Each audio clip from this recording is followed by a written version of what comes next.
This is Newsroom. Hello and welcome from Johannesburg here in South Africa once again. My name, of course, is Ibn Jansen.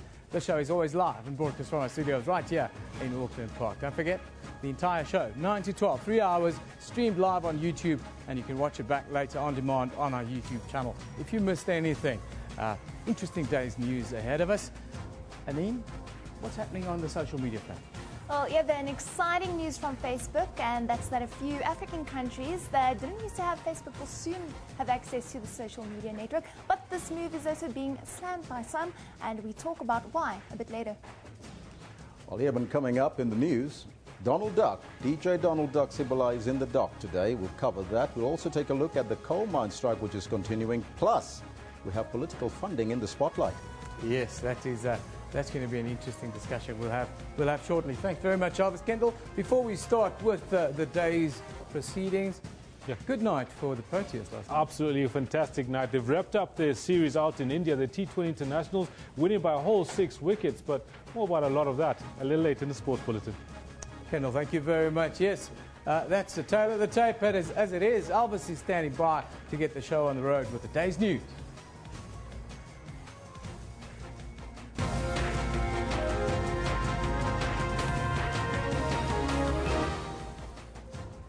Let's start off with your headlines. The strike in the coal sector by more than 30,000 workers affiliated to NUM continues. Judgment in the matter involving the National Assembly Speaker Baleka Mbete and various opposition parties that want to unseat as expected at the Western Cape High Court this morning. And as we indicated earlier, the High Court sitting in Palm Ridge on the East Rand will today decide on the fate of community radio DJ and murder-accused Donald Sibula. Right now, Kendall Makamate is here to tell you a little bit more what you can expect a little bit later in your sports news. A very good morning to you, Kendall. Good morning, Elvis. Thank you very much for that. Let's take a sneak peek into what we've got in sports for you today. Now, the Proteas wrap up the T20 series, walloping host India in the second T20 International by 6 wickets as angry fans throw bottles onto the pitch. And the Springboks are taking no chances for the Rugby World Cup match against the USA tomorrow, picking a stronger side as is available. And that's where it is. Back to you, Elvis. Thank you so much, Kendall. That's all coming up a little bit later. If you've just joined us, you're watching Newsroom, Jumbo Africa, and a very warm welcome to Channel 404. Now, the much-dreaded nationwide coal strike has ended its second day today. Thousands of workers affiliated to the National Union of Mine Workers downed tools at several companies, including Anglo Gold, Glencore, and Kroonfontein. Power Utility Eskom says if it continues for more than 2 months, load shedding would have to resume. Now, Peter Bailey, the chief coal mine negotiator at the National Union of Mine Workers, says that the negotiations are continuing today. Speaking to the SABC News earlier this morning, Bailey has expressed hope that the deal will be reached. He has also blamed the mines for the state in which the industry is currently in. The information that I have at hand is that the chamber is meeting this morning. Hopefully, they will get a revised mandate. Out of that revised mandate, they will then call the NUM. When they do, any offer that they put on the table, which is revised from the original one, we will then take that offer. Because we are a mandate-driven organization, we will then take that to our members, and they will decide yay or nay. The fact that the mining industry is now shedding jobs at the scale that it is directly linked to incompetence and poor planning. Because if managers, when mining industry was making a killing, had planned for rainy days, we would not have been in the situation that we are. But here is the reality. When the mining industry booms, executives and CEOs give themselves exorbitant bonuses and salary increases. Yeah. When things are tough, those that are already skinny are requested to tighten the belt. There's no space around the waist to tighten any further. And we'll keep a close eye on that proceedings there. The High Court in Cape Town will today deliver judgment in the matter between the National Assembly Speaker Baleka Mbete and political parties Ahang, COPE and the UDM. The court bid is led by Ahang parliamentary leader Andreas Klonyama, who wants Mbete to be declared unfit to hold office. Some of the applicants in the matter include Tloyama, the UDM leader Bantu Lumisa, and the COPE leader Masua Lakota. They argue that Mbete is always losing impartiality as a presiding officer whenever President Jacob Zuma has to account before the National Assembly. The three leaders also want the court to order Parliament to allow the use of a secret ballot during the voting process after a no-confidence motion in the president has been debated. Tloyama says he is confident that the court will give a fair judgment. The matter was heard by a full bench of the High Court in Cape Town. Judgment in the murder trial of former Jozi FM DJ Donald Sibilai is expected this morning in the High Court sitting in Palm Ridge on the East Rand. Sibilai is on trial for the murder of his girlfriend Dolly Chabalala. Now, during the closing arguments, State Prosecutor Elise Leroux told the court that the stabbing of the deceased was not accidental. She said she was basing this on Sibilai's behavior following the incident. Leroux says that the hospital was 900 meters away and the car was outside. However, the fact that he let her bleed to death indicates that he did not care whether the deceased dies or lives. But Sibilai's lawyer, Tabang Matapo, told the court that Chabalala's injured herself and thus killing herself.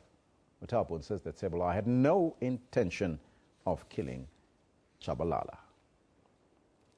A non-profit organization, My Vote Counts, lost its bid to compel political parties to publicly disclose from who or where their funding comes from.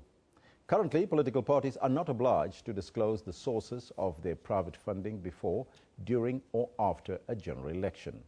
But for more on this, Eben Janssen is with you. Yeah, thank you very much, Chavez. Yes, My Vote Counts MPC had argued that information about political parties' private funding is essential for citizens to exercise their constitutional right to vote in South Africa's multi-party democracy.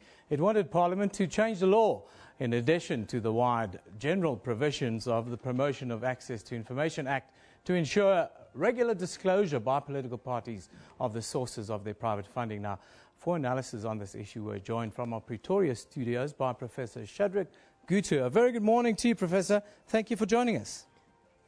Thank you. Good morning to you and to the viewers. Professor, what's your take on the Constitutional Court ruling with regards to this matter? To which matter at this point? The fact that My Vote Counts have lost their bid to compel political parties to publicly disclose from who or where their funding comes from. Well, I think that this matter was handled by the Constitutional Court, and the decision of the majority was basically that the argument should have been based on Section 32 of the Constitution dealing with the whole question around that deal with disclosure of information, the right to information held by the state, but also the right of information held by any other person if those are important for purposes of protecting one's rights. And therefore, the majority did point out that that should have been the basis of the argument from a legal point of view. The minority, however, thought that that was already implied in the court. So we are dealing here with a situation where the majority have given a direction on what to do. It was not really, not everything was lost. And I think that is a good opening to indicate that the process may have to go back and be done properly. And if it is done properly, the majority in the Constitutional Court will actually rule in favor of the applicants or those who are really bringing the matter before the court. So I would think here that it is a question of technicality, but technicality based on the law. It was not saying they didn't have a right to be able to pursue the matter before the court. In your view, Professor, how important is it for political parties to disclose who their funders are? From a political point of view, as a citizen of the country and as a citizen of Africa and the world, I would say that political parties need to disclose fully the sources of their funding. If they don't do so, they cannot claim to be capable of running government and the state in a transparent, accountable, and open manner as required, at least in our constitution in South Africa. Because you can't say you are shielding the sources of your income, but when you go to run a government, you will be open. It is a contradiction. And I believe that it is a very important issue that ought to be pursued to the last, because if we don't, then people think that when they vote, they are the ones that influence and direct how policies are made, how laws are made in the country in their interests. But in reality, it is the main funders. So finance, which is oblique and not known, are the ones that actually do influence policy making and law making in the country, and not the voters. So it is extremely important matter for citizens in any country, not just in South Africa. Talking about the international benchmarks, the standard around the world, do we comply? Should it be better? Well, we really don't, we don't have to comply, because there may be best practices in some countries, and we can try to adapt those best practices. But in reality, the majority of the countries in the world do not require this full disclosure of the sources of funding. All they do is to limit the amount of funds and donations that can be given to political parties. So I wouldn't say here that we do have really a best practice in the world, and that does not mean we don't set best practice in South Africa. I think we should, because our constitution gives us the parameter within which to be able to do that. There are political parties in this country, at least one opposition party I know of, I don't want to mention them, who said they will be willing to disclose provided all other political parties do disclose. And it is not only the donors, but also the companies they hold, which do business, and all of those must be disclosed. Do you, in your view, do you think that organizations or people who fund political parties in general pull the strings or even have an effect on the way a country is run? Definitely, because companies they don't just donate or give money to political parties. If the political parties they are giving the money is in a position to make policies or to make laws, they influence that. And companies want to pretend that you have the private sector on the one hand and you have the state and government on the other hand. That separation becomes really confused when in reality the business then determines state and government policy and operations and so on, and companies do not want to be known. So it is not only political parties that are opposing this transparency that is needed, it is also big business that do not want to be known how they get business procurement from government and so on because of their donations. And I think that destroys the whole myth about competitiveness in a capitalist political economy where people compete, because those who hand in a lot of money to the political parties that are in power, whether it is at municipal level, provincial level, or national level, do not want to disclose why they are getting procurement, because those procurements are given based on how they influence it through money. So we don't want money democracy. We want people-based democracy. Finally, do you think the voters in South Africa care enough about who pays? I think South Africans, if this was put to the referendum or a vote or a plebiscite in the country for people to express themselves, I believe that the majority of citizens will say, yes, we want openness and transparency in the way in which the country is run. We don't want a country run by money when we believe that we as citizens are the ones who influence the direction or the policies and the philosophy of governance in the country. I think it contributes to good governance, and you can't say you are engaged in good governance when you are actually secretive to your own citizens and the voters in a country.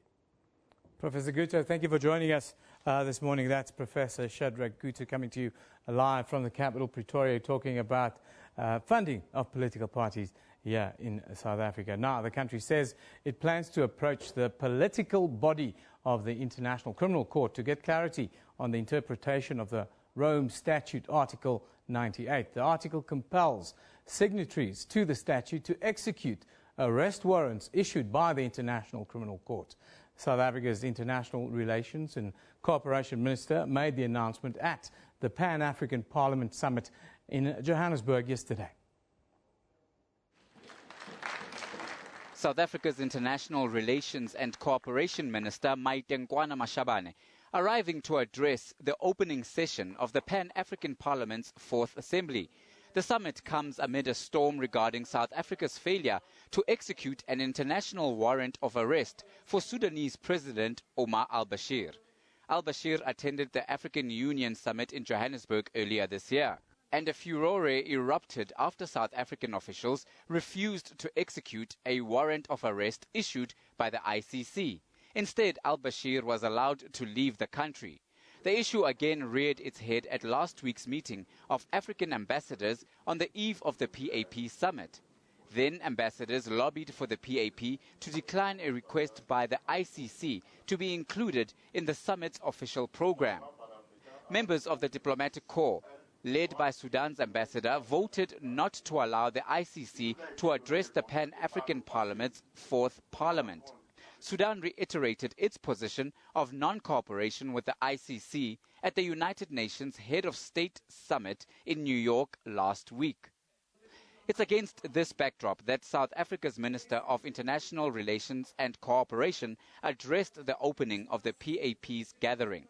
Maitengwana Mashabane says that South Africa is still in the process of seeking clarification on its responsibilities as a signatory of the Rome Statute. South Africa will therefore approach the Secretariat of the Assembly of State Parties, popularly known as the ASP, to Rome Statutes, the political body of the ICC, that is the ASP, to ensure that discussions take place during the ASP meeting to be held in The Hague from the 18th to the 26th November 2015 on the rules and procedures that must be developed to ensure clarity on the Article 97 consultation process and on interpretation of Article number 98, dealing with the complex issues around the immunities of serving heads of state and government. Despite all the controversy generated by South Africa's handling of the ICC al-Bashir arrest warrant saga, Minister Nkwana Mashabane added that South Africa is committed to the International Court. The government remains committed to international criminal justice and to cooperate with the court in the pursuit thereof, as was envisaged in the Rome Statutes. It is of the view that this discussion will serve to enhance the proper execution of the international criminal justice. Meanwhile, the minister also used her address to the Pan-African Parliament to shine the spotlight on armed conflicts and political crises raging across the continent. In her address, Nkwana Mashabane also called for broader participation of women in the political processes in African countries, as the Pan-African Parliament also seeks to push for member states to ratify the controversial protocol which would give the organ legislative powers. South Africa's International Relations Minister urged parliamentarians to debate and consider how those powers would assist to help end and find lasting solutions to conflicts in Burundi, the Central African Republic, as well as preventing hostile military takeovers as recently seen in Burkina Faso. Tumalo Mohlaudi, SABC News, Midrand. We'll try and get you an update from the Pan-African Parliament a little bit later, maybe even in our Africa slot at 10:30 to have a look at what will be happening today. Time for us now to take a look at, well, what's trending, what's happening on Twitter. Twitter's top 10. Now, Anine Domel is standing by. Anil, the topics of the last 24 hours. Yes, well, even actually interesting this morning, everyone's talking about Facebook and what Facebook is planning to do for Africa. They want to tap into a satellite that will use beams to actually cover certain parts of Africa that don't have access to the internet, give them free internet. We know those parts are in the West, East and Southern Africa.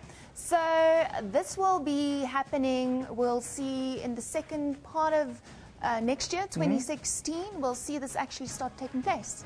It's a good deed, but they say no good deed will go unpunished. There's been some criticism, apparently Facebook being accused of trying to narrow down the internet a little bit. Is that accurate? Yes. Even have you actually heard of the term called net neutrality? Now, this is what the other side is saying, who are criticizing this move. They're saying that Facebook is only going to make certain websites available because this all forms part of what they actually call their internet.org strategy. And because they've implemented this already in countries like India, they say that when this comes to Africa, it's going to be the same story, only certain websites are going to be able to be accessed. But Facebook say they do have a plan for this. It's not their purpose to limit internet access, and they will be tackling this head on. But even interesting enough, I've put a map together there for us to see which countries in Africa are the top Facebook users. This, we have to remember, is information that comes from IT News Africa. It was compiled in 2014, so it might have changed a little bit.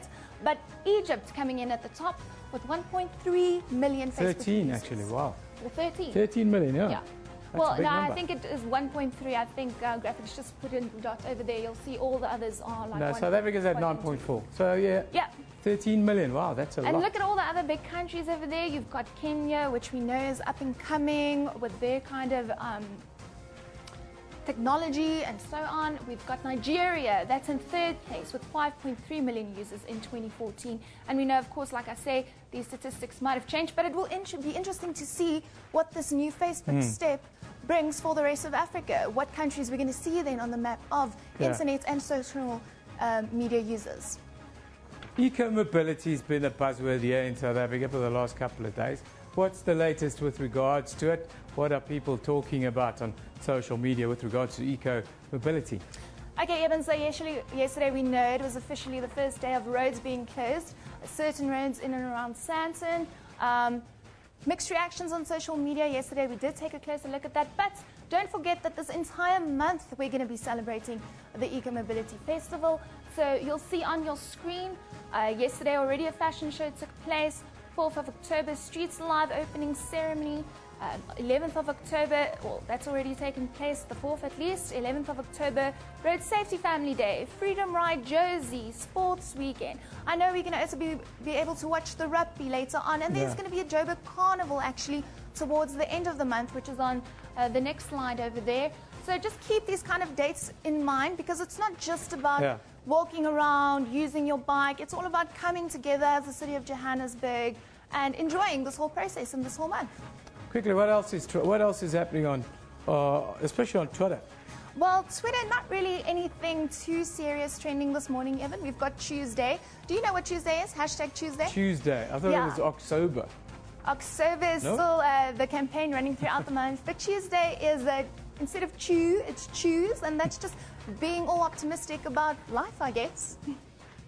Yeah, that's a good thing. It's always nice to be positive, I suppose. Thank you very much, Anine. Anine will be back a little bit later to give us another update. If anything happens, develops or breaks, you know, on social media, of course, that's where it's happening these days. The question of the day, there it is. Oscar stays in jail. What are your views on this? Now, I can't tell you. The family of Oscar Pistorius says they will wait for a parole board report before commenting on a decision by the parole review board to again delay a decision to grant the Paralympian parole.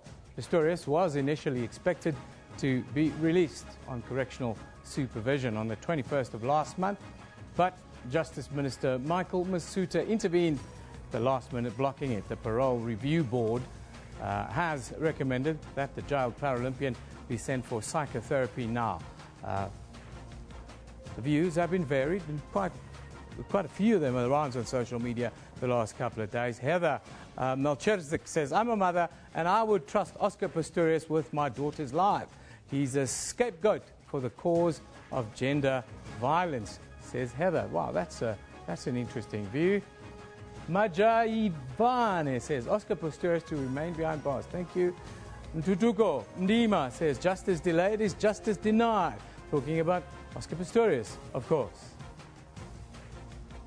D says, if political ping pong was a sport, the South Africans would be world champions. It's not justice, but an abuse of power, says D. Whenever one person stands up and says, wait a minute, this is wrong, it helps others to do the same. That one from Lily Bear.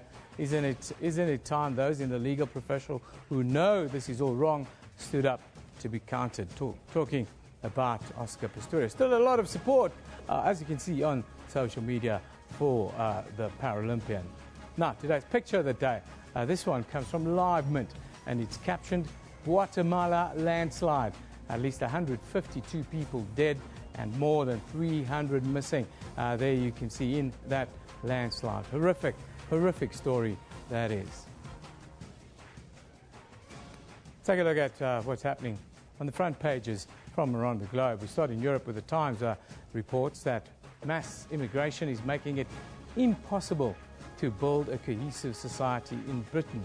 Theresa May will warn today in one of her most hardline speeches as Home Secretary. Then the International New York Times says General John F. Campbell, he said Afghan forces had requested fatal airstrikes that destroyed a Doctors Without Borders hospital and conceded that the military had incorrectly reported a direct threat to U.S. troops. Then in Israel, the Jerusalem Post reports that 2 Palestinians were killed and 51 were wounded in the course of violent clashes with security forces across the West Bank on Sunday, and yesterday 3 RDF soldiers sustained wounds. Time now for a quick look at what's happening around the country here in South Africa. We start here in Johannesburg, where judgment is expected in the High Court for former Josie FM DJ Donald Duck Sebolai, accused of killing his girlfriend Dolly Shabalala in her Soweto apartment. That's in June last year. Then Polokwane, a 36-year-old man who allegedly murdered his 4 children, will appear in the Zebediela periodical court on 4 counts of murder. It's alleged that he slit their throats following an argument with their mother. Then, in the Western Cape, judgment in the matter involving National Assembly Speaker Baleka Mbete and various opposition parties that want to unseat her is expected at the High Court. Also, Stellenbosch, the Equality Court sitting there is expected to hear a case involving black parents and a school in the area. This follows the parents having asked the South African Human Rights Commission to probe Paul Roos Gymnasium after their son was denied placement, allegedly because of his race. Interesting story. We'll try and follow up on that one for you a little bit later in the week. Time now for us to take a short break. You're watching Newsroom right here on SABC News.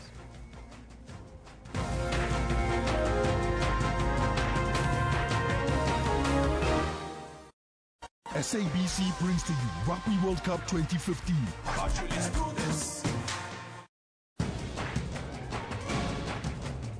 This is Rights and Recourse. This act says we are all the same, we are all equal before the law. I have a fundamental problem with her saying that traditional leaders are recognized as the de facto owners of the land. That isn't in the Constitution, nor is it in any law. Unpacking your legal rights and cost of action. The Constitution starts from the point that we are one country and that we need to have a system that actually consolidates that, but also recognizes the different compositions of different communities. With respect to Aninka, I know she is happy that her queen in England, she's the owner of the whole land, she's not having any politics. Chief Mukwena, we will get to some of the other issues. You must withdraw that Aninka's Queen of England. Please, that's completely unacceptable. That's Rights and Recourse, Sundays at 2 p.m. on the SABC News channel.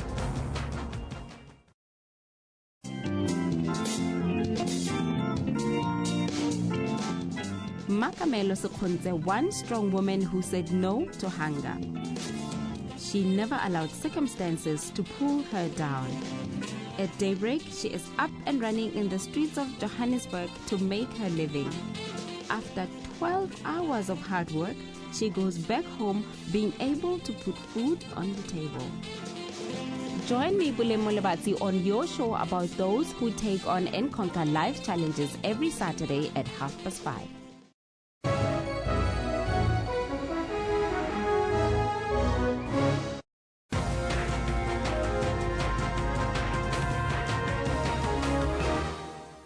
Welcome back. You're still with Newsroom now. The African National Congress is set to hold its 4th National General Council at Gallagher Estate in Midrand this week. It starts on Friday and continues right through until Monday. Now, held midway between party conferences, the NGC is convened to discuss and debate the strategic, organisational and political issues facing the movement. Some of the main issues that will be addressed is economic transformation in the country's mining industries, a media appeals tribunal, an increase of the age limit for social grant recipients, and also the revitalisation of the country's railway. That's just to name a few. Now, joining us today from Durban is our economic and political analyst, Israel Mkhize. Very good morning to you, Israel. Thanks for joining us. Morning, Eben. Thank you for having me. Israel, is this a more important NGC this week than in other years? Well, I think if we could reflect from one important book, which is called Liberation Parties in Power, State and Party, that kind of thinking casts such an event as a very big and monumental event, because the party which is sitting to have an NGC is also the leader of the state. So the matters on the table do not only have bearing on their healthy and their organization, but they also have a bearing on South Africans as a whole. So it becomes very, very, very weighty as a conference. The ANC likes to refer to the NGC as the big political school of the party. Does it still hold that position in your view? Well, indeed it does. If you actually look at the document which the Honourable Mr. Jeff Hadebe, the documents which they put out about 2 months ago, what they call the NGC discussion documents, you go and look at the content. The content is very thorough, it's very extensive. It talks to a number of sectors in South Africa. It looks at a very, very critical moments of transition economically, in health, in agriculture, on land issues, on what the ruling party has termed as the acceleration into economic transformation.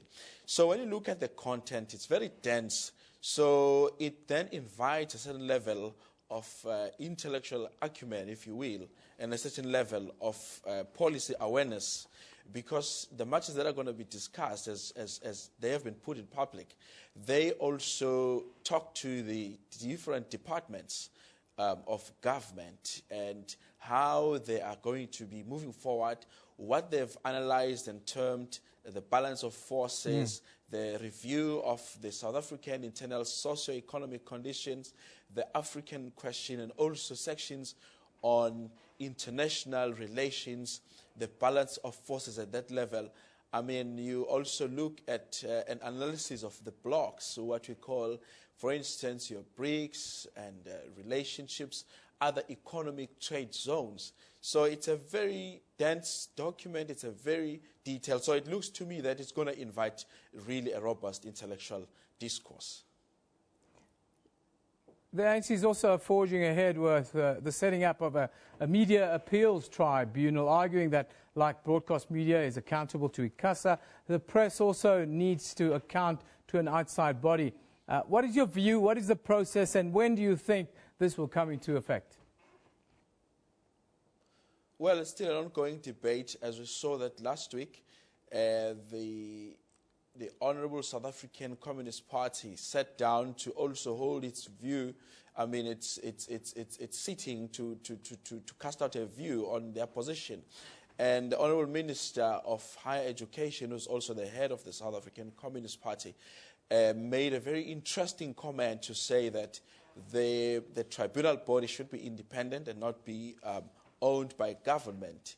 However, you'd obviously have people from SANEF who would argue that since the call has come from the government, they may actually have a very strong hand on how and who sits on that structure and how the content is evaluated.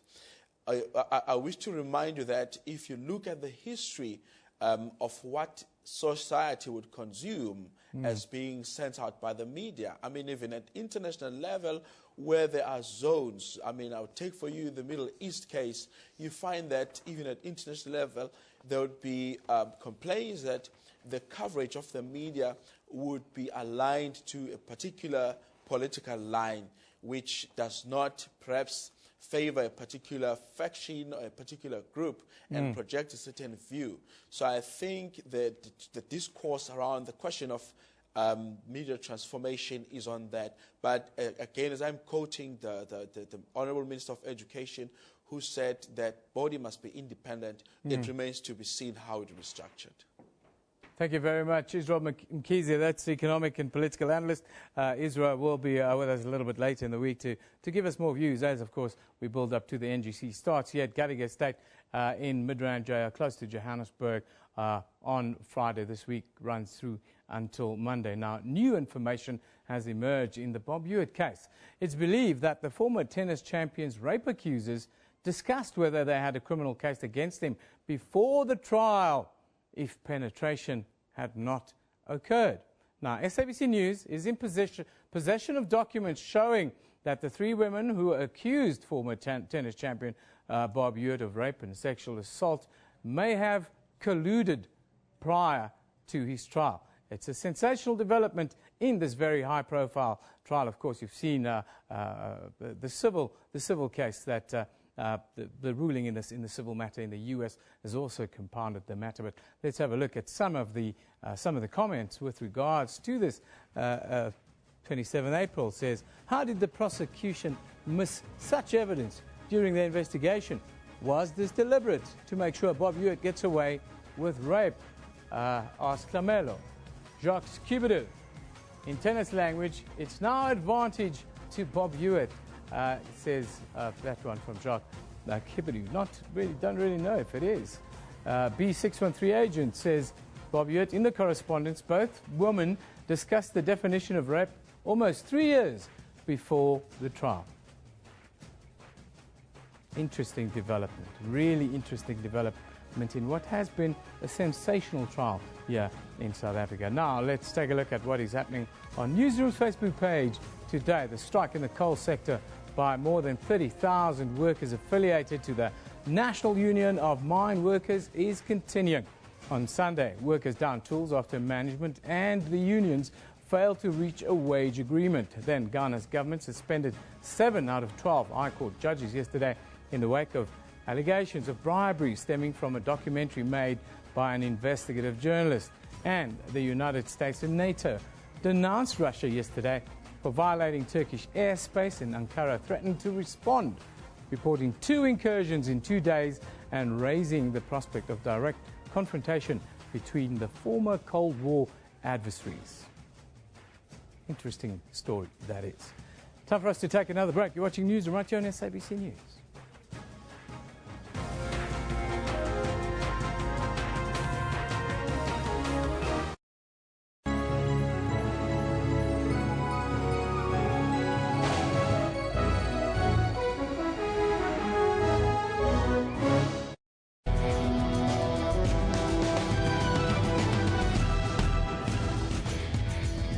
The internet has been found to be a tool used by militant groups when recruiting members.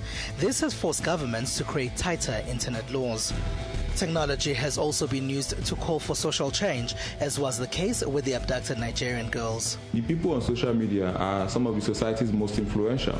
If they get an issue started, you're likely to have that issue become a national issue. And on Network, we tell you about this serious side of technology, but we have fun too with gadgets, games and cars. That's Network every Sunday at 19:30, only on SABC News.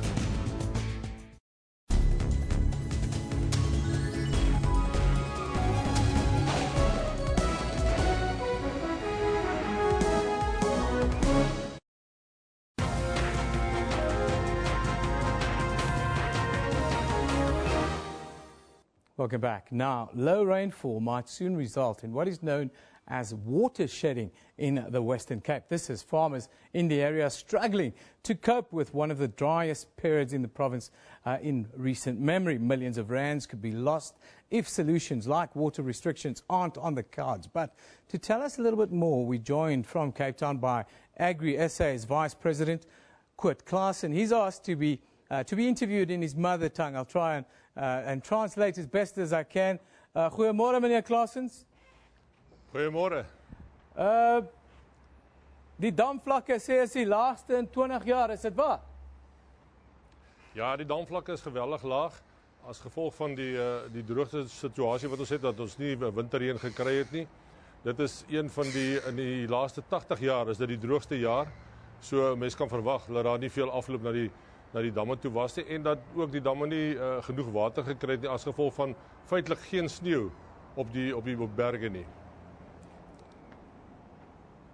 Nou, is dit omdat te min gereën het, of is daar ander faktore wat ook nou in die spel inkom?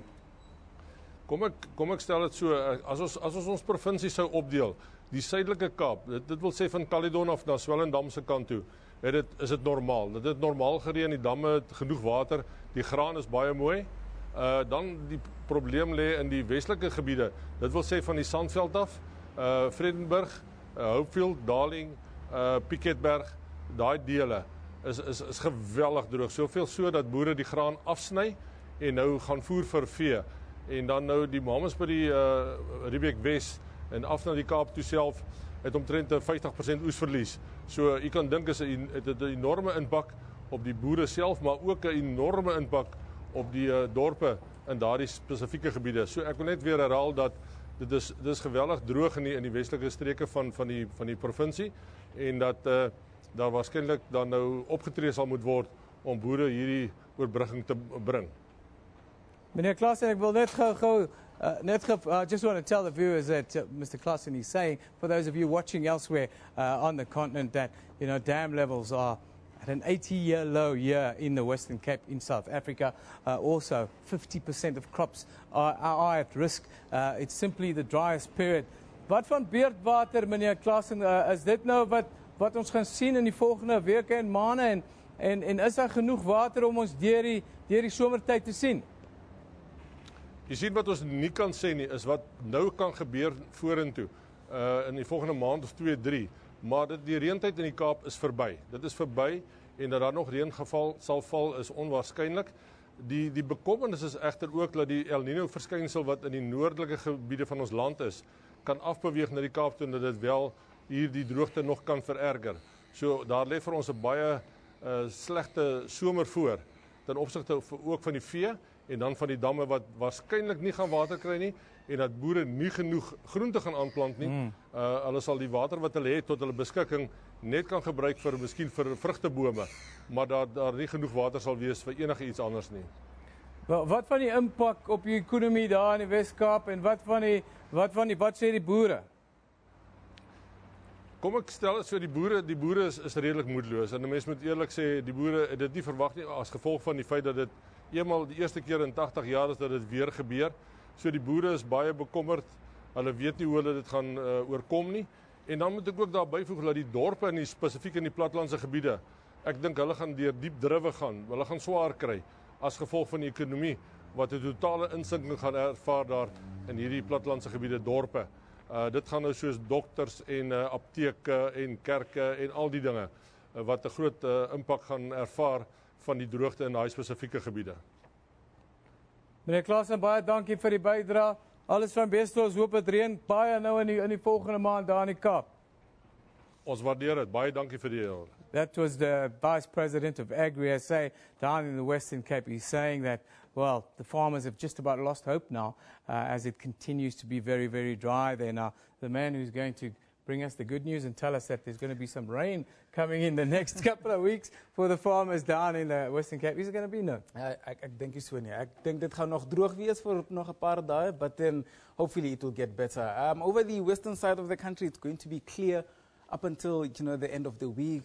Possibilities of rain only expected in the northern parts of Namibia, as well as over some parts of the eastern side of KwaZulu-Natal, as well as over Mpumalanga. But then as for that, we are just expecting this really hot weather and possibilities of veld fires, even the heat wave still continuing strong. Yeah. So is this the El Nino effect that we're looking at? Yeah, we cannot pinpoint exactly that it is because of the El Nino, but yes, those actually have significant impact on what is happening right now. And this is basically because temperatures have just not been cooling down. It's been going on like this for the past 2 or 3 days, and it is expected to remain higher than the normal for the hottest month. So did you get it? It's higher than the normal for the hottest month. So that's why we're experiencing these conditions. Yeah, high pressure cell there, also keeping it sort of coming down even hotter and hotter. Yeah, so it is really affecting we spoke, well, we just missed it, but we spoke down in the western. I can take it back.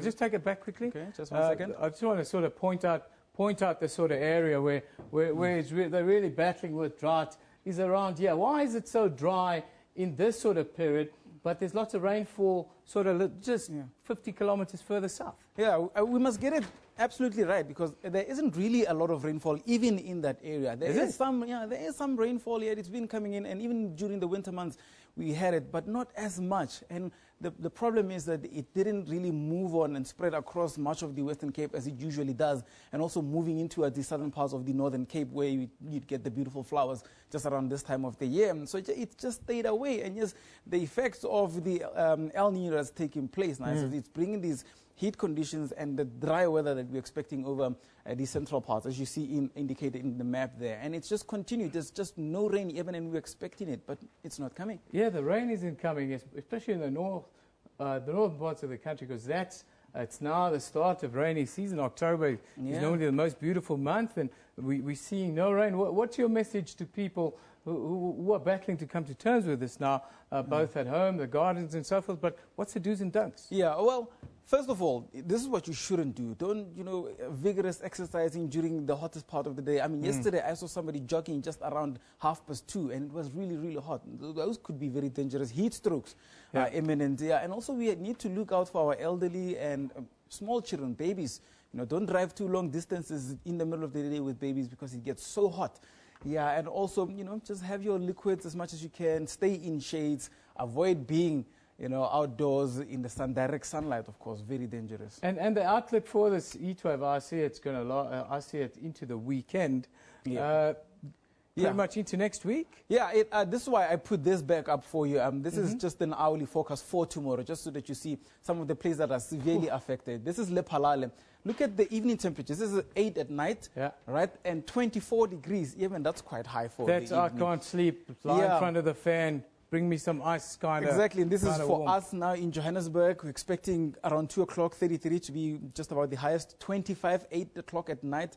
8 o'clock in the morning already it's starting to pick up to about 25 as well. And then I brought in a 5-day forecast for you so that you can see what is happening. Thursday, Friday, Saturday, you are right, it's going to go well into the weekend. No chance of rain whatsoever. Look at your minimum temperatures as well, also very high. So Paul, this is basically just scorching the crops that are on the fields right now. Yep, certainly. The good news is for Johannesburg, there is a chance, small chance, 30%. You know, even I've said this many times. Is that today? Yeah, this is today. 30% chance. Yeah. But remember, rain. 30% also means 70% chance of no rain. No rain, yeah. So let's just hope for the best. Last night we saw a build up of clouds, and then there was a little bit of a thunderstorm here and there. So let's hope it carries on again into today. But yeah, there were a couple of specks of rain in the middle of the night, but nothing serious. Now, Paul, I understand you've got to go and do the weather, but let me get on and just have a look at one of the stories in the news right now, and then Paul will give us a weather update. Now, at least 161 people were killed in mudslides that smashed into a village outside Guatemala City. Search crews yesterday found an entire family who died huddled together after they were buried alive. Emergency Services Chief Alejandro Maldonado said at least 300 people were still unaccounted for. It's an escalating human tragedy in Guatemala. Let's have a look what people are saying on social media. It's absolutely heart-wrenching what is happening there right now. No comments? There we go. There we see a picture of that mudslide.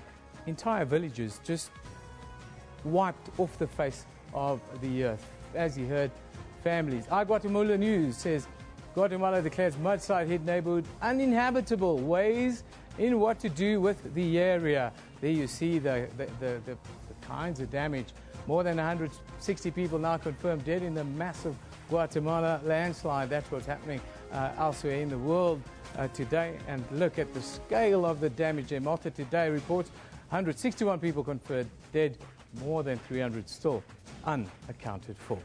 Sad story, really sad story of escalating disaster happening in Guatemala right now. But, well, the weather has been quite disastrous here in South Africa the last week or so. Let's get that update now with Tsietse Monare.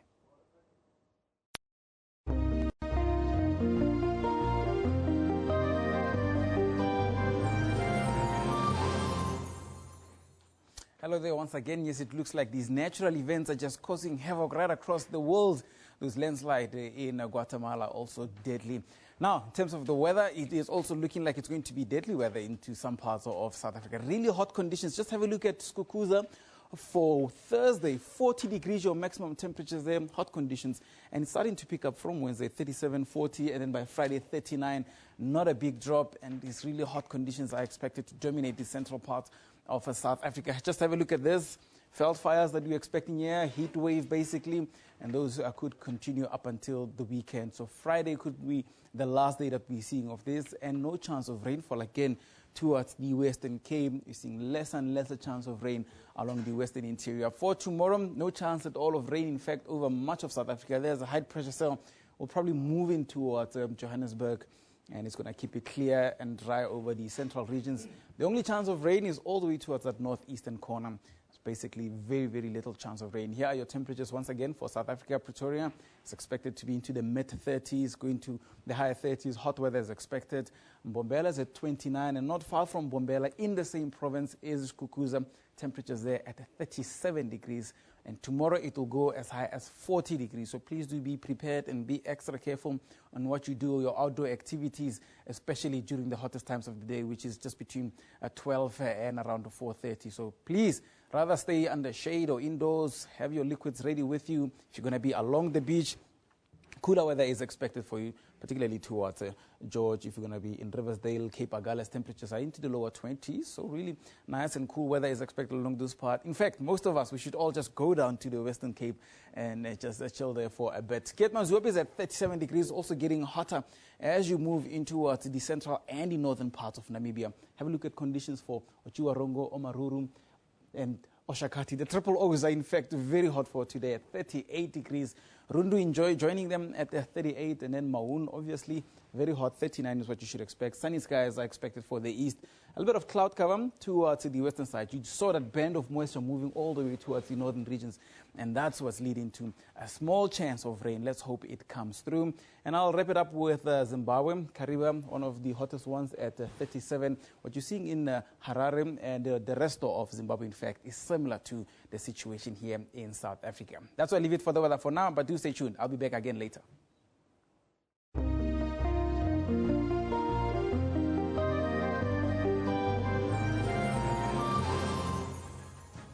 Yeah, it's very, very hot from what you can see. Heat wave around the country.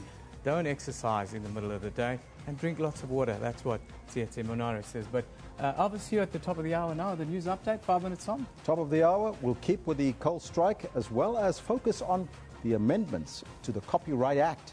And that's a discussion that we'll have to find out what's happening there. And of course, Kendall Makamate will be taking a look at all the sports news coming up. Yeah, the bauxite was announced and a big win for the Proteas last night. So a good day for South Africa. Thanks very much. We'll be back all at the end of the hour.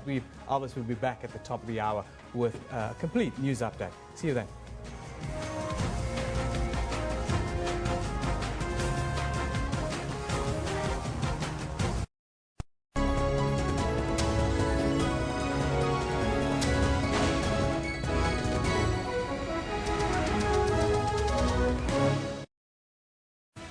Breaking news.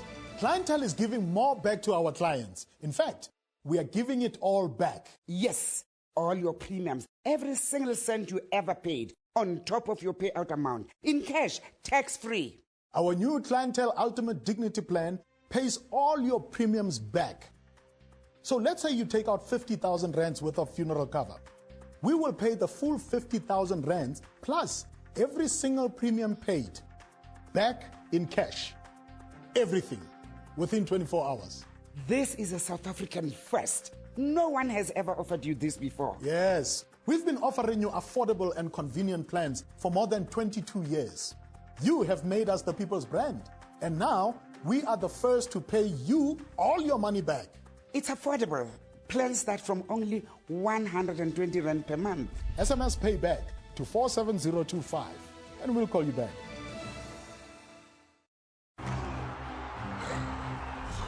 Good.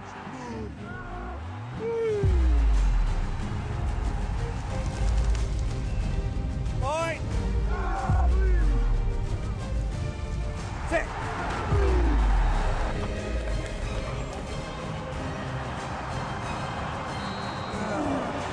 Get behind Rugby World Cup 2015 on SABC.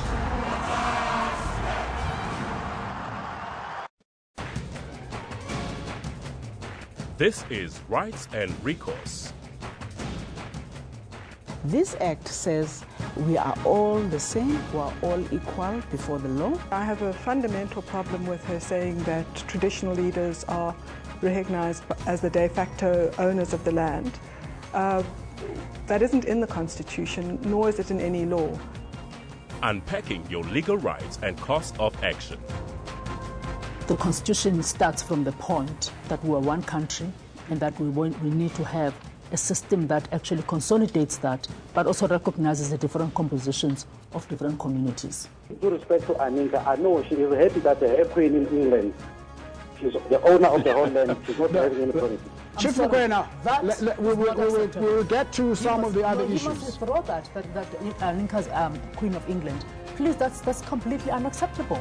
That's Rights and Recourse, Sundays at 2 p.m. on the SABC News channel.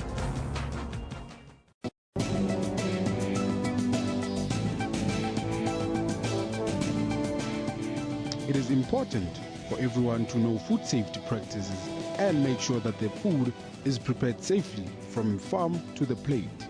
Who ensures that there's compliance? In terms of all the abattoirs, they have to be registered. So when they are being registered, they are actually audited fully to make sure that the structural requirements as well as the hygiene requirements are met. Most bacteria and viruses cannot withstand the normal cooking temperatures that we use to cook our food. The bigger retailers cannot be seen as being insensitive to the food safety requirements. There are many consumers that actually go shopping with a cooler box and ice packs so that they don't break the cold chain, because a few hours outside the temperature that it should be already shortens the shelf life of that product. Join me on Health Talk every Saturday morning between 9 a.m. and 10 a.m. as we unpack current health stories.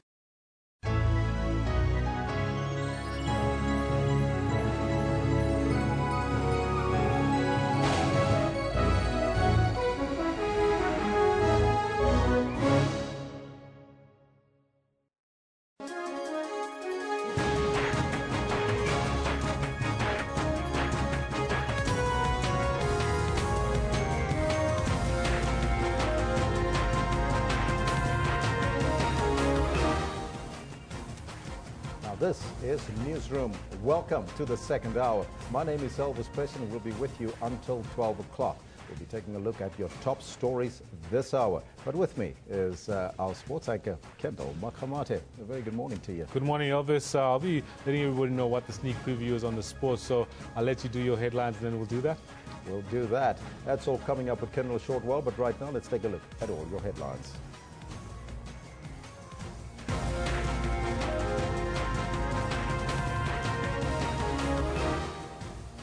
The strike in the coal sector by more than 30,000 workers affiliated to NUM continues.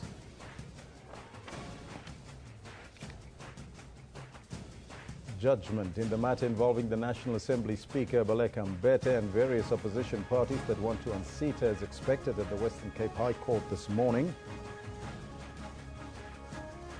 And the High Court sitting in Palm Reach on the East Rand will today decide on the fate of the community radio DJ and murder accused Donald Sebolai. That's all the headlines for you. Kendall Makhamate is standing by with some of your sports coming up. No, thank you very much, Elvis. We're going to take a sneak peek into what we've got in sports for you today. The Proteas wrap up the T20 series, walloping host India in their second T20 International by 6 wickets. This is angry fans throw bottles onto the pitch. And the Springboks are taking no chances for their Rugby World Cup match against the USA tomorrow, picking a stronger side as is available. And that's where we leave it with the sports. Back now to you, Elvis. Thank you, Kendall. Now, let's take a look at all your headlines. Thousands of coal miners with the National Union of Mine Workers will march in Emalahleni and in Mpumalanga today. The union members' strike began on Sunday. Now, they are demanding a pay hike of 1,000 Rand for the lowest category and 14% for artisans, miners and officials. The Chamber of Mines has tabled a final wage offer of 8.5%. Electricity in the country. While the strike might not have an immediate impact on power utility Eskom, prolonged industrial action will negatively affect its stockpiles. We're hoping that the first part of it, which is to say that hopefully very soon the mines and the unions will meet and then resolve the issues that they currently are facing. But the Chamber of Mines, or some of their members at least, do have their own coal reserves. If we really are forced into a corner. Safe to say that a couple of our members do supply coal to Eskom, and that if the strike continues for an unreasonably lengthy period of time, then that might be affected. Workers are accusing Eskom CEO Brian Molefe of ignoring their plight. They accuse him of siding with employers. We are saying, Brian Molefe, then the CEO of Eskom, the problem that he have then of verbal diarrhea, now of telling us that now then he want to cut then the contract, then with E. Arnold in supplying then the coal, he must go back then to senses. The workers are adamant and will continue their strike. Nozinto Mbimia, SABC News. Now, for an update on the strike, we will be speaking to the Deputy Chairperson of the NUM in the Highveld region, Nelson Ratoshi, a little later in the program. Now, South Africa plans to approach the political body of the International Criminal Court to get clarity on the interpretation of the Rome Statute, Article 98. That article compels the signatories to the statute to execute arrest warrants issued by the International Criminal Court. South Africa's International Relations and Cooperation Minister made the announcement at the Pan-African Parliament Summit in Johannesburg. Now, yesterday was the deadline for South Africa to explain to the International Criminal Court, to the ICC, as to why it did not arrest the Sudanese President Omar al-Bashir when he attended the African Union summit in Sandton in June. The Sudanese president is wanted for charges of crimes against humanity in the Darfur region. Now, for the latest, we are joined by SABC reporter Tumahole Mashlauli in Sandton, or in Gallagher Estate, I would presume. Tumahole, a very good morning to you. And can you tell us what can we expect today from the Pan-African Parliament? Well, the program here from the Pan-African Parliament has changed somewhat. We were expecting to have an address by Dr. Nkosazana Dlamini-Zuma, who is the chair of the African Union. But officials here are saying that this program has been amended, and Dr. Dlamini-Zuma will only be addressing the Pan-African Parliament tomorrow and not today as expected. In her place, there will be a former Minister of Energy from France who will be talking about challenges and possible solutions for Africa's energy crisis. If you would know, South Africa has been also facing some challenges as far as rolling blackouts have been concerned. So this would be an issue of some interest, I think, to those here at the Pan-African Parliament. However, the issue of this ongoing saga about the arrest warrant and South Africa's handling of the arrest warrant, the ICC warrant for Sudanese President Omar al-Bashir did play out here at the Pan-African Parliament yesterday, with the International Relations Minister Maitengwana Mashabana obviously trying to put the matter to rest in terms of clarifying exactly where South Africa's position is. And as far as the International Relations and Cooperation Minister is concerned, South Africa is now going to get clarification on the interpretation of the Rome Statute, Article 98. And Article 98 is the one that compels, member states to execute arrest warrants at the request of the International Criminal Court. And it has become very technical at this stage, because South Africa has reaffirmed, as the minister did point out yesterday, that it is committed, and it is a committed member of the ICC. However, there are issues pertaining to the technicalities legally as to what happens with immunities that are afforded to heads of state, particularly, I think, over the issue of jurisdiction, because President Omar al-Bashir of Sudan was here on an invitation of the African Union. So this is some of the issues that will be heard before a special commission of the ICC later this year. However, today it seems like more of a quiet day here at the Pan-African Parliament. It's been very, very, very eventful with a lot of the international media here gathered and asking questions pertaining to this ICC matter. But today it seems it's business as usual. The Pan-African Parliament will be deliberating on issues of energy and how Africa, and the PAP can address challenges of energy and distribution of energy across the continent. Now, I just want to go back to the issue of South Africa and the ICC. Is the ICC and even the African countries heading for a collision course here? And what are some of the possibilities of mass or block resignations by African countries from the ICC? Well, I didn't quite get the question clearly. If you could just repeat that again for me. Well, just briefly, Mashlauli. Now, yesterday there was an indication that the ICC chairperson or the ICC prosecutor will not be allowed to speak at the PAP. So is the ICC and the African countries heading for a collision course, and what are the possibilities of that mass resignation by African countries from the ICC? Well, I think this matter has been building up for quite some time now.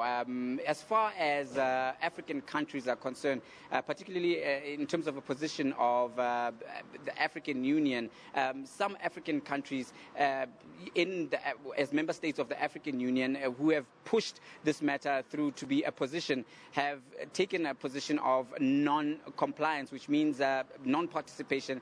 They see the ICC as a tool which is used unfairly to discriminate and to target African leaders. Now, the ICC and ICC Chief Prosecutor Fatou Bensouda has gone on record many times to say that, the ICC does not target unfairly African heads of state or African individuals. It's just that Africa also has a lot of conflicts raging. So the collision course and the difference in opinion has been going on for quite a while. And we see a push, a very strong push, certainly by African members of the African Union, saying that they do not want to be part or be a party to the ICC's rules and regulations. In fact, there's been a call, and this has been mooted here at the Pan-African Parliament, for Africa to set up its own criminal court or own process whereby Africans can then judge other Africans for violations or atrocities against human rights or atrocities in their own countries. So I think this is a position that will be carrying on at further summits, which will then be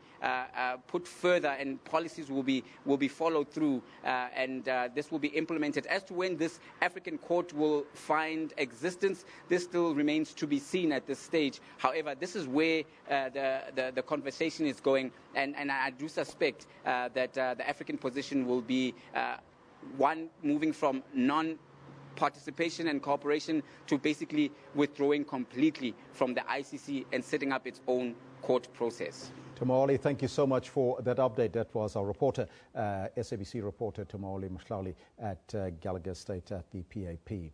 Now, the much-dreaded nationwide coal strike has entered its second day today. Thousands of workers affiliated to the National Union of Mine Workers down tools at several companies, including Anglo Coal, Glencore and Kroonfontein. Power utility Eskom says if it continues for more than 2 months, load shedding would have to resume. Peter Bailey is the chief coal negotiator at the National Union of Mine Workers, and he says the negotiations are continuing today.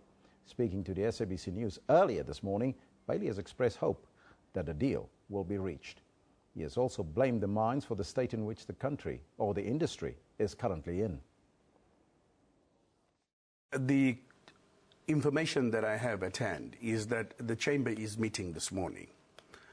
Hopefully they will get a revised mandate. Out of that revised mandate, they will then call the NUM. When they do, any offer that they put on the table, which is revised from the original one, we will then take that offer. Because we are a mandate-driven organization, we will then take that to our members and they will decide yay or nay. The fact that the mining industry is now shedding jobs at the scale that it is directly linked to incompetence and poor planning.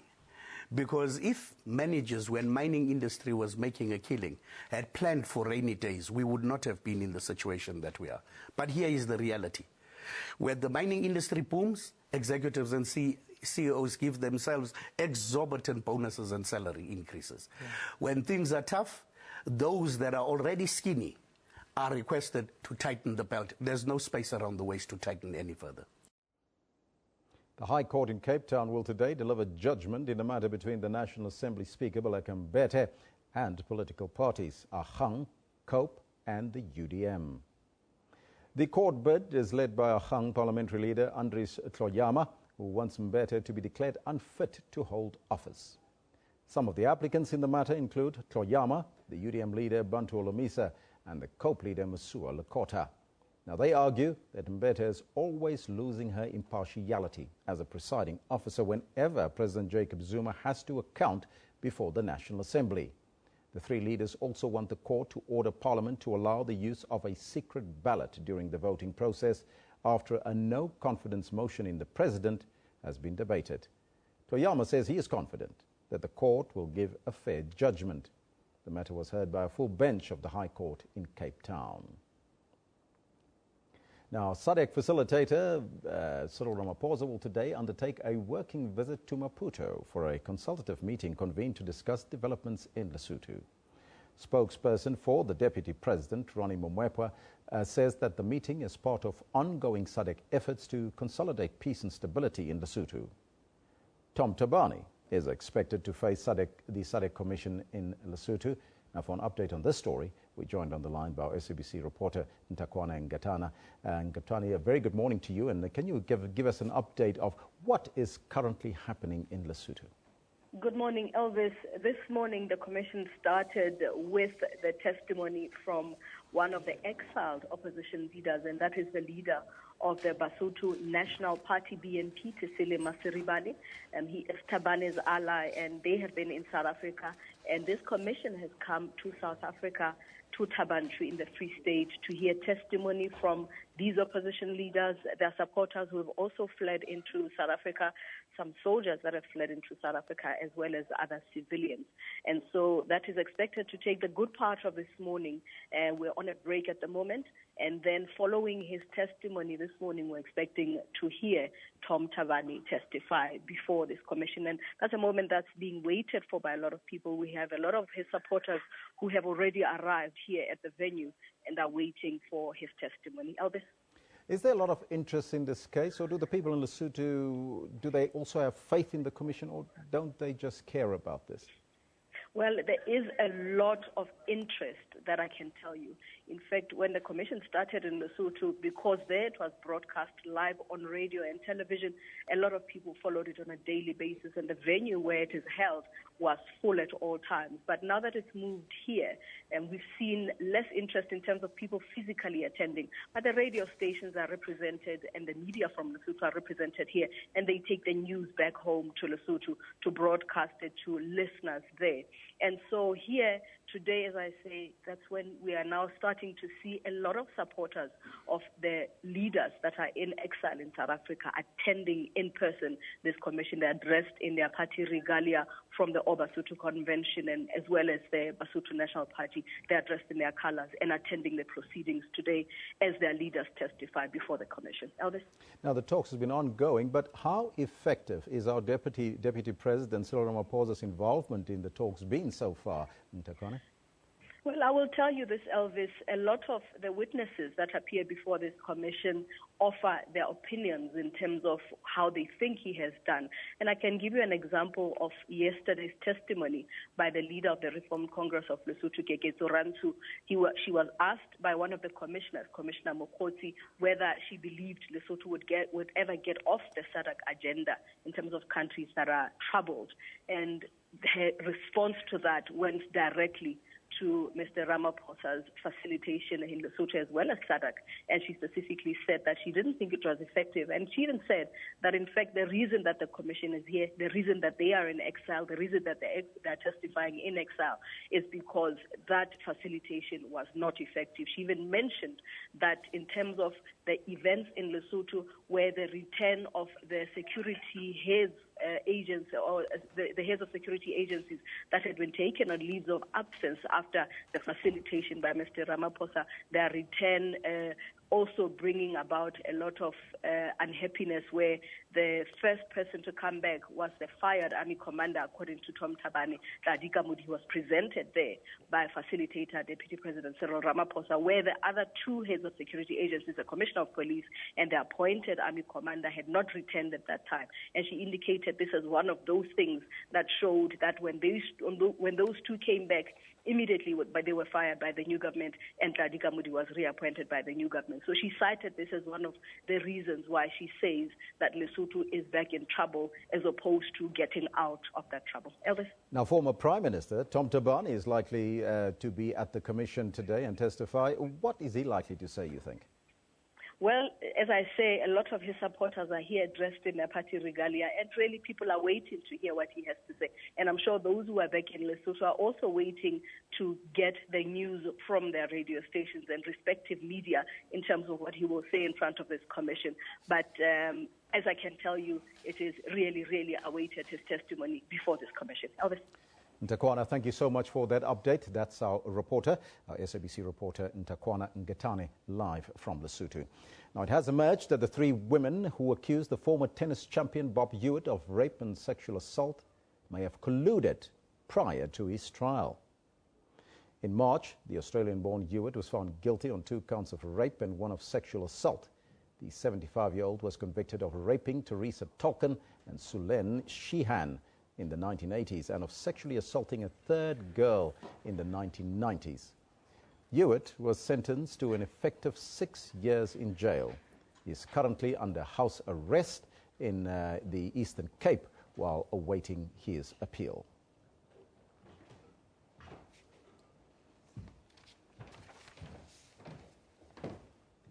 Now, Department of Trade and Industry's Copyright Amendment Bill of 2015 has been declared unconstitutional after it was closed for comment last week. Now, those amendments are currently being processed and will in effect transfer the copyright of orphaned works to the state upon the artist's death.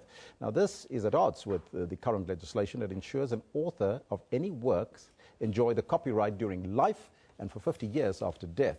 Now, the chair of the Intellectual Property Law at Stellenbosch University, Professor Owen Dean, says although the proposed changes are long overdue, this will rob their heirs of their rightful earnings. But the copyright lawyer, Graham Gilfillan, says the bill addresses issues that bring the Act into the 21st century and that properly addresses the digital issues. Now, for more on this, we're joined here in studio by the Deputy Director General at the Department of Trade and Industry, Zodwa Ntuli. Zodwa, very good morning to you and welcome. Good morning, and good morning to the viewers at home. Now, first and foremostly, take us through the aim of the Copyright Amendment Bill of 2015. Okay, I'll try to be brief on that, but to the point, because what is important is that our copyright legislation is very old, 1978 legislation. There hasn't been any significant changes to it.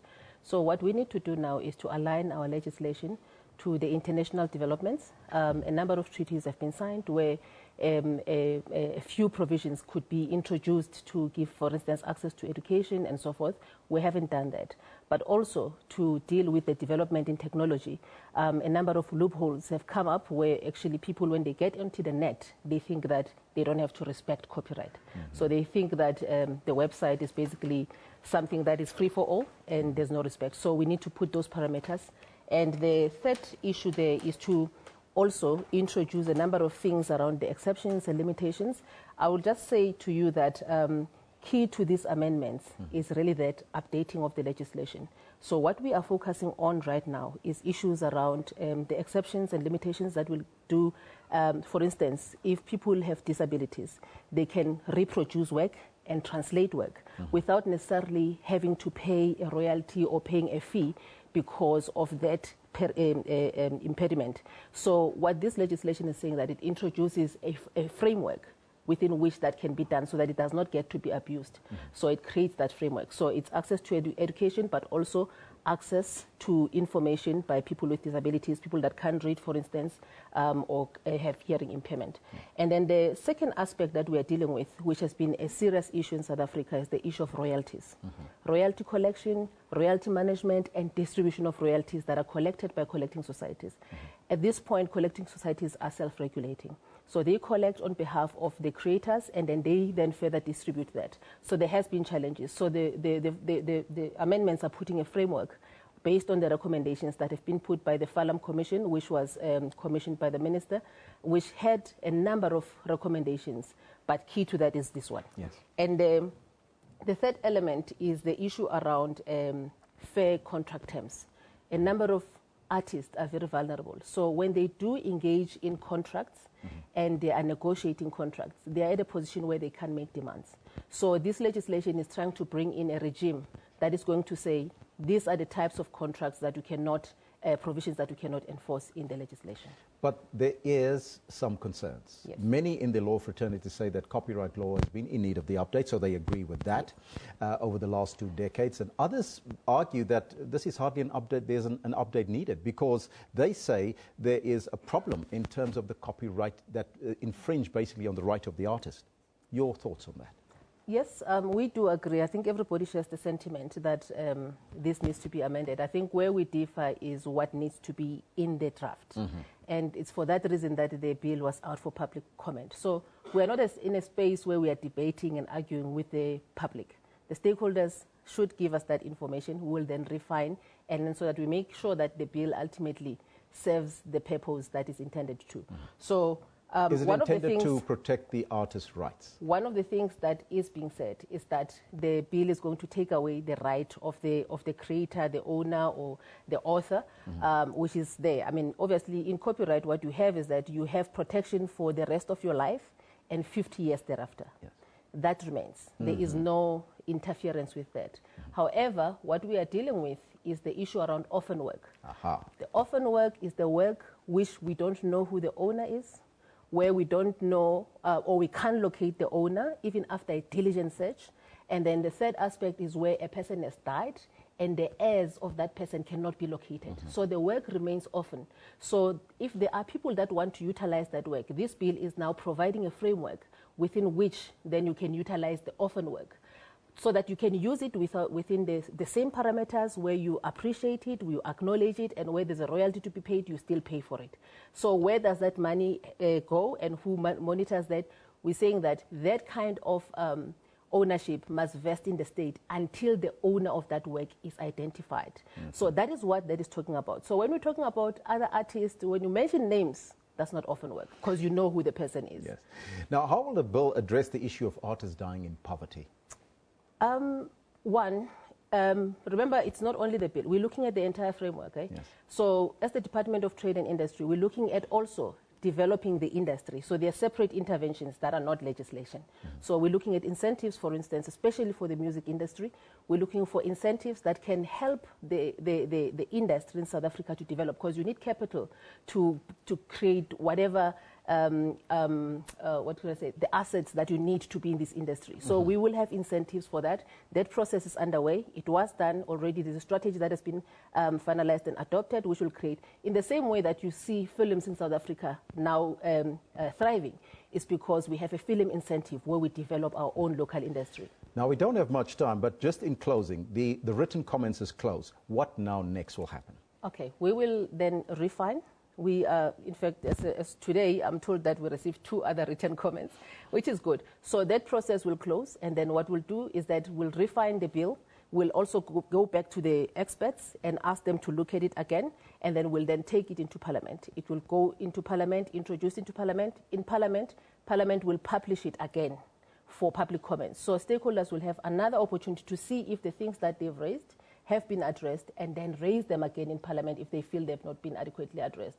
So we're looking forward, really, and I must tell you that there's a lot of support for this bill, but the issue is about some of the provisions, the way that they read. People are saying that they might be misinterpreted. So that is what we will be doing. Just for more information, where can people go? People can visit us on the www.thedti.gov.za, and they can call us as well at 012-394-1510. Zodwa, thank you so much for giving that clarity to us. Thank you. That was the Deputy Director General at the Department of Trade and Industry, Zodwa Ntuli. And now you know, go to that website and find out more. Right now, Kendall Makamate will be standing by with your sports news after this.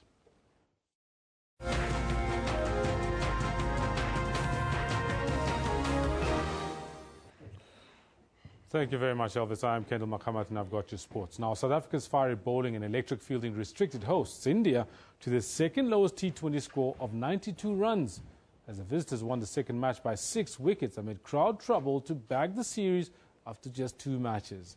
The star performer for the Proteas was Seema Albie-Morkel, who got with 3 for 12 in 4 overs. South Africa won the toss and opted to field first, and although India got off to a decent start, the visitors reined them in with some hostile but accurate bowling. Rohit Sharma, the centurion from the last match at Dharamsala, and India's test captain Virat Kohli were run out to some brilliant ground fielding by South Africa, which compounded the host's batting woes. Morkel, added to the squad in place of paceman David Wiese, who suffered a fractured hand, was the only change for South Africa for Monday's match, and the 34-year-old celebrated the occasion with his career-best bowling figures. He was ably supported by paceman Chris Morris and leg spinner Iman Tahir, who took 2 wickets each for South Africa. Can't keep him out of the action. Imran Tahir. 107.8. Now has the catch been taken? Off-spinner Rajiv Adran Ashwin picked up 3 wickets to give India hope of an unlikely victory, but the target was too easy for South Africa to chase down despite the earlier hiccups. The third and final T20 match will be played in Kolkata's Eden Gardens on Thursday. With South Africa closing in on a victory at 70 for 3 with 6 overs to go, the match suffered a delay of close to an hour. This after fans, angry at the home team's performance, started hurling plastic bottles on the ground. The match resumed after police cleared an upper stand of the stadium, and South Africa returned to complete their win on the first delivery of the 18th over with the fall of another wicket. Now, Springbok coach Hanneke Meyer has played it safe for South Africa's final pool match against the United States. With a win still required to ensure progress to the quarterfinals, he selected a strong side for the match to be played tomorrow, Wednesday, the 7th of October. Meyer announced his team with just 2 changes, both due to injuries to the starting lineup from the side that defeated Scotland 34-16 in their previous game in Newcastle last Saturday. Tight-head prop Frans Malherbe replaces Janu du Plessis for his first start of the year, while speedster Lwazimvovo comes in for JP Peterson, with Brian Abana moving over to the right wing. Lock Victor Matfield, who didn't play against Scotland, has been given more time to rest his 38-year-old body with an eye on the quarterfinals. The 2 new names on the bench as uncapped scrum half Rudy Page and experienced fly half Morne Steyn could both get their first taste of tournament action. Hooker Skalk Brits and prop Kuni Oosthuizen are also back amongst the reserves. I think what I've said is that, you do have respect for America or the USA. We've learned as well, there's no easy games here, so it's going to be a big call for these guys because it's a 3-day turnaround of 4 days, depends how you see it, and so it's going to be strain on their bodies, but it's the same for most of the teams, and hopefully they won't tire. Brian Abana, moving over to the right wing, said the team was looking for steady improvement after shock failure against Japan. The last 2 weeks have been good, but all our focus and energy this week is improving against America come 4:45 on Wednesday afternoon. They're a team that they might not be ranked in the top 10 in the world, but we've seen in the 2 games they've played already, their physicality, intensity, and the way they approach the game is something that doesn't make it easy to play against. Reporters have been eager to point out that Habana could equal Jonah Lomu's record of 15 World Cup tries. He currently has 12, but Habana dismissed the speculation, saying he was interested in playing for the team and allowing records to take care of themselves. All right, well, that said, there is some Rugby World Cup action tonight, and we're going to take a quick look at the World Cup fixtures for tonight that you can expect. Our first match is Canada against Romania. That match is in Pool D, and then there's a Pool A match, Fiji against Uruguay at the Milton Keynes. Fiji will be trying to see if they can go out with a bang by beating Uruguay. Uruguay themselves will also be trying to get a first-off win at the Rugby World Tournament. Now, moving on to other sports news. In world football news, South Korea's FIFA presidential candidate Chung Mong-jun is facing a 15-year suspension by FIFA's ethics committee. Chung has denied any wrongdoing, claiming that it's just a plot to hamper his campaign for the presidency. The charges against Chung relate to South Korea's 2022 World Cup bid, when he proposed the launch of a global football fund. Korea intended to raise over $700 million from 2011 to build new football infrastructure and renovate existing facilities. The former FIFA vice president believed his proposals to be in line with FIFA's rules, saying he's been targeted because he has been heavily critical of current president Sepp Blatter and because he's running for the presidency. Ultimately, I will prevail and will be vindicated. But with the tactics employed by the Ethics Committee and its complete disregard for due process, justice will not be served at the Ethics Committee hearing, and my candidacy will be jeopardized. The latest theatrics come just days after 4 major soccer sponsors called for the embattled Blatter to step down. Swiss authorities said late last month they were launching a criminal investigation into Blatter as part of a widening corruption scandal. And the big hitters, including Coca-Cola and McDonald's, say that public confidence as well as the reputation of the world governing body is being damaged. But Blatter, who has stood at the helm for the last 17 years, has also denied any wrongdoing and will not step down before next February's elections. Samantha Mari, SABC News.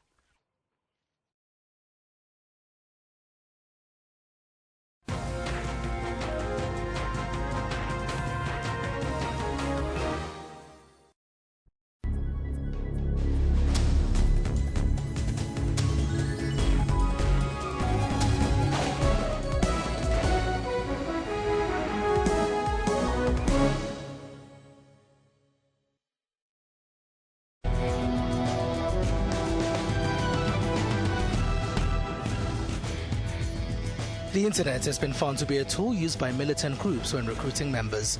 This has forced governments to create tighter internet laws.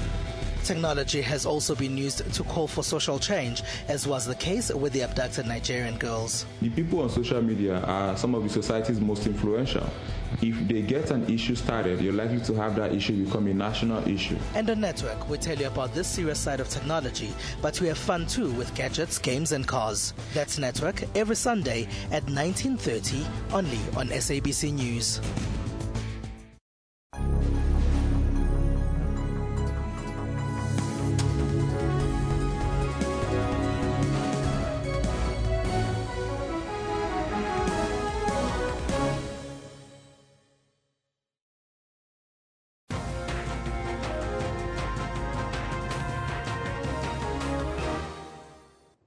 Welcome back. You're still with Newsroom now. A series of explosions on the outskirts of the Nigerian capital, Abuja, killed at least 18 people over the weekend in the latest rise in attacks following the surrender of Boko Haram insurgents last week. Last week also saw Nigeria celebrate the country's 55th Independence Day anniversary.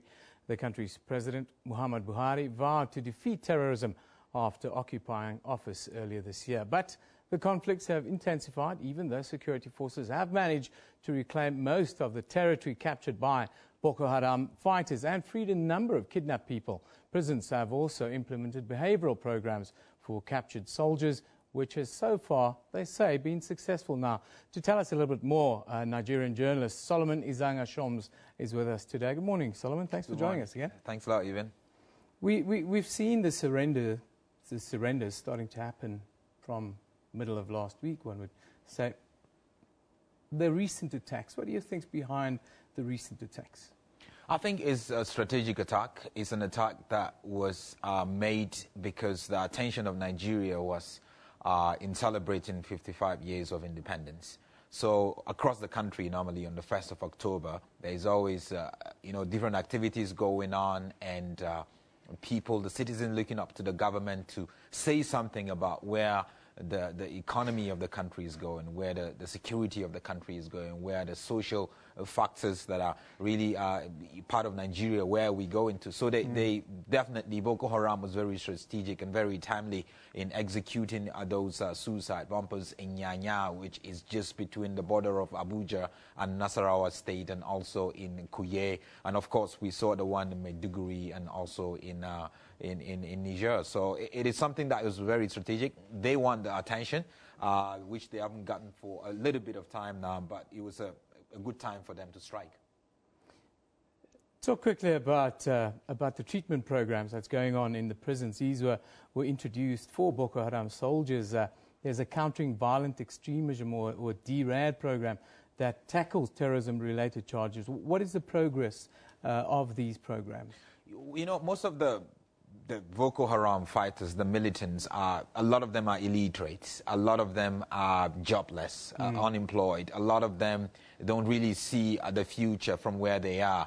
So you have a situation where, they were taken advantage of, and now they got caught and in prison. And part of rehabilitation, you really have to give them another option.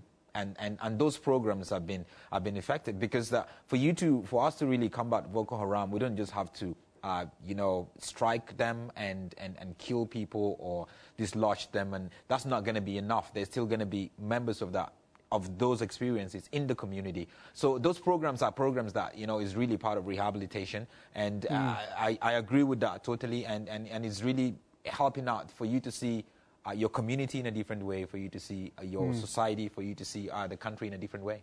So the good news, you say, for Nigeria is that it's not really a matter of conviction, but one of survival. It's a matter of survival. Even in the northern part of Nigeria, you would not really believe the poverty level there. Where because of lack of education, and also because of the high level of corruption, the corruption has totally brought the economy to a standstill. So people are looking for that kind of like, how do I survive? What do I need to do? And you live day by day instead of having long-term goals. You don't even have short-term goals. You just have daily goals. So definitely that's part of it. Laying down of arms. Does it have anything to do with the voluntary treatment programs that we're seeing? Yeah, I think so. You know, quite a lot of it is about seeing a different option. The president of Nigeria, Buhari himself, is from the north. And every Nigerian is aware of Buhari as a military general back in the 1980s. So definitely, it's also a situation where we're saying, how do we negotiate instead of eradicating Boko Haram? Do we need to negotiate? And when we negotiate, how can we really absorb and embrace, those people? How do we get them to lay down their arms and to see that, look, there's a better option? But until we give them a better option, there's just no way we would expect them to really lay their arms. Now, you mentioned Muhammad Buhari. He's set a time frame to defeat Boko Haram. Is this ideal, or is there a scenario where peace agreements are in the pipeline? When he came in, he indeed set up a timeline, and which I felt it wasn't a wise thing to do. Yes, you have to promise and make a commitment that you're going to see how you dislodge Boko Haram.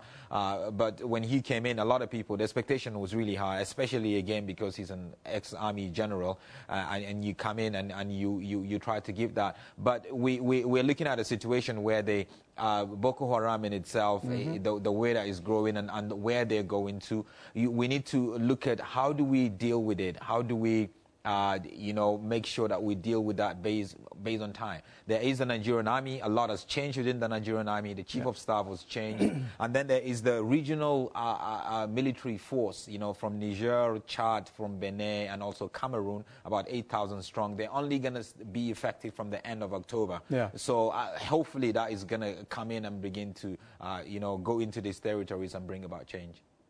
According to your information, where is Boko Haram right now?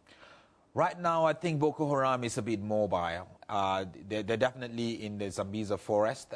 Maybe it's still a camp, but they're mobile. They've been able to go into Niger. They've been able to go into Cameroon. And if you also know that the life of the northern people, most northern people are nomadic. They are like the Fulanis. So moving from one station to another station is not something that is alien to them. And I believe Boko Haram, part of its strategy is to keep moving a little bit, just so you give that impression that, look, we're here, but when the military forces come in, they're not going to find them there. So they know the area very well. They're working with local people, and they know the area very well. What are the Nigerian people saying about Muhammadu Buhari right now, especially in lieu of these recent spate of attacks that we've seen, especially in the capital? Yeah, in Nigeria, we call people, older people, Buhari is over 70, we call them Baba, So now people are calling him Baba Go Slow. That he is slow, so slow in executing some of the promises and the commitments that he made while he was campaigning. He was so slow in doing that, but he's trying to appoint his ministers, which is going on right now. But we have a situation where people are beginning to think, is this security going to change? Is the state of security going to change? Especially in Abuja. The last time Abuja, the capital city, experienced any sort of suicide bombing was about a year ago. But now to have it very close home, people are really asking questions. But what he was able to do is to go out there to areas where it was affected by the bombings and really make statements and strong statements. So hopefully, the people in Abuja, the capital city, will begin to feel a bit secured and the lives that were lost. But at the same time, the expectation is really high, and people are really asking questions. Is this going to change, or is it going to continue the same way it was with the last regime?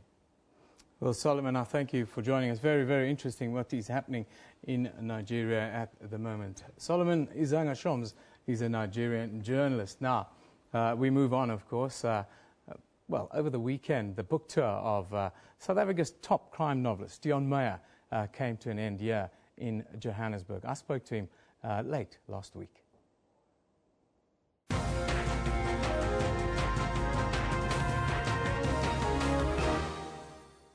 South Africa's leading crime writer, Dion Meyer, is with us in studio. He's recently released a new gripping thriller called Icarus that features his much-loved detective Benny Grissel and it looks at the high-profile murder of a new tech startup managing director.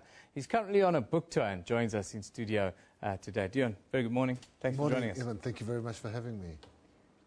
Let's have a look at where it is now. Translated into 28 languages, you really are a global icon now. When you started out writing, did you ever think that you'd do that well? Even I never thought that I would do well at all. I grew up in Klerksdorp, and it was a real mining town back then. I think it was fantastic preparation for being an author one day, but I had no frame of reference to think that I would have any success as a writer. Well, what do you attribute the success to right now, if you had to look back at a few things?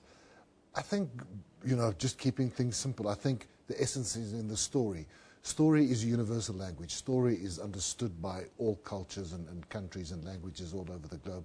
And the other thing is, I think, the humanity of characters. I try to keep my characters as human and real as possible, and I think everybody can relate to that. Your stories are always so well researched. It's almost like you have an insight into how the National Prosecuting Authority works, how the police work and think. How do you get so close to what we see as reality? Well, research, really. I've been very fortunate in that the Hawks in Cape Town has allowed me to work with them for a few days. They have answered all my questions. I can just say I have the highest regard for those guys, those men and women. They are fantastic police people, and I'm very fortunate. But, it's research, talking to them, trying to understand their mindset, trying to understand their world, and the rest is making it all up, Making it up as you go along. Well, you're doing incredibly well. I've read quite a few of your stuff, and it's always very gripping and very tense, very thrilling. I'm a big fan, I have to admit. But tell us about Icarus. We see the murder of a tech startup MD. It's very topical once again now. Yeah, I got very lucky. The tech startup is a company called alibi.co.za. Yeah. And what they do in the book is, if you want to be unfaithful to your spouse or your partner, then you can get an alibi to cover your tracks for the dirty weekend. And there's also in the book, the MD of this company gets killed, so you can imagine how many suspects there are, all the spouses of people who've been cheating. And then the whole Ashley Madison thing happened in the last few months, so I just got very lucky in terms of the timing of the book. Yeah, sometimes they say, when you work hard enough, you get the luck on your side. Yeah. This whole Ashley Madison thing and infidelity in South Africa, infidelity in general, seems to be on the rise. Is it something that you reflect in this book? Well, yeah, absolutely. When I first got the idea, I actually saw an article in Time magazine about a French website that sold alibis to spouses who wanted to be a bit dishonest. And at the same time, Ashley Madison in South Africa published the statistics for how many people were joining their website. And to me, it was astounding how many South Africans wanted to be naughty. So, bringing the two together in the book was sort of natural. But I suppose it's the world we live in. What fascinates me is how the internet enables us to hold a mask in front of us that's not really us, to pretend to be someone else, to pretend to be more attractive or younger or sexier than we really are. Yeah. To me, that is really fascinating, because it really gives us the opportunity to bring to the forth a human side that is not all that positive. You've been on a book tour. I think you're on the back end of the book tour now. I think it ends tomorrow. Yeah. Tell us how it's gone so far. Well, it's been fantastic. It's always hectic. I think as an author, it's a very strange life. For 95% of the time, you sit in your dark little room writing, and then that other 5%, you're really thrust under the limelight on the stage in front of the TV cameras, and it can get very scary and intimidating. But it's been going very well. Just the privilege to meet readers and to interact with them is really fantastic. You've got a massive fan base, not just in South Africa, but globally now. But in South Africa, I think is where the majority of your fans are. What are some of on these kinds of tours, when people meet you, what are the strange things that they ask you?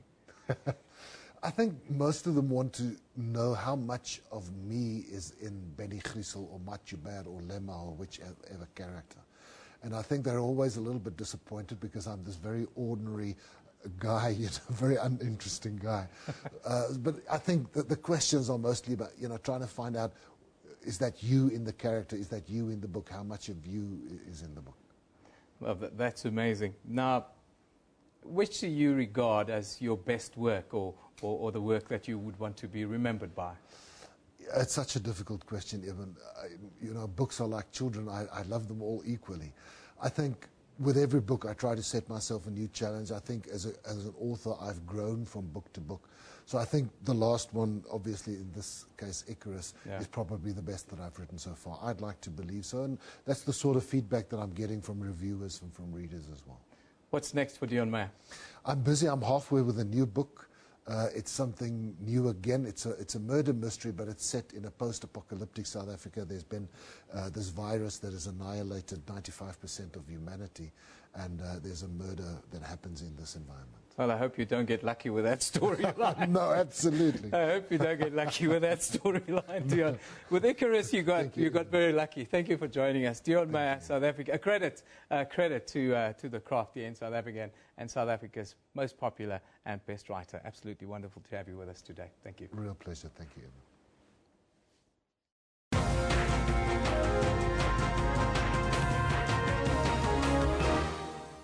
Yeah, that was a very nice interview. Now I'm joined by Anindo Mal, who's going to take us onto what's trending. And it seems there's a lot of consternation on the M1 here in Johannesburg. What's happening? Yes, Evan, quite a situation on the M1 North, to be specific. If you are stuck in that traffic, I do feel sorry for you. People are tweeting quite a few pictures. There you can see a taxi is on fire. There seems to be across Melrose Arch. And they say that there are delays also between Marlborough Drive and Corlett Drive. So if you are planning to go that way today, but you haven't got it in your car yet, make sure that maybe you take another route. Can you just look at some of those pictures coming in, Evan? Yeah, absolutely horrific. It's not a case of an accident. It's just a case of maybe in the heat wave, a taxi overheating and catching a light. That's probably it, eh? Yeah, I've been trying to look for reports if anyone has been injured or any fatalities, but there's nothing that I can see just yet. It does seem that emergency services are on the scene, though. One of the pictures, that's a video over there, actually. People see they are sitting in traffic and tweeting all of this.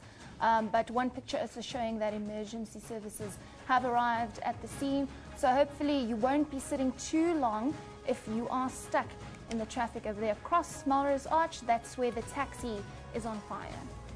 That's right, in the middle of the highway, right?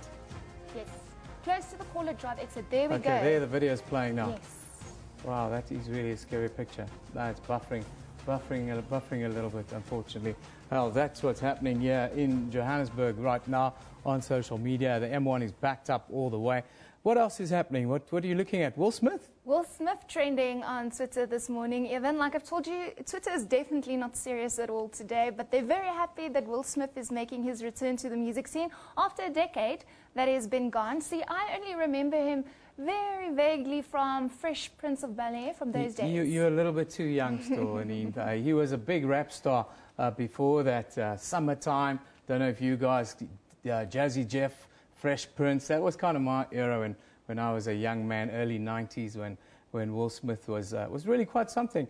Sort of the platform that launched his movie career was the music career initially. So there'll be a lot of very happy people of my generation who'll be looking to, keenly awaiting the new album. And is he going to tour globally? Yes, Evan, a world tour is on the cards. I'm very excited about that. Actually, I would like to see him come out to South Africa. Hopefully, let's cross thumbs and do a world tour with his music. Maybe he'll sing a few old classics.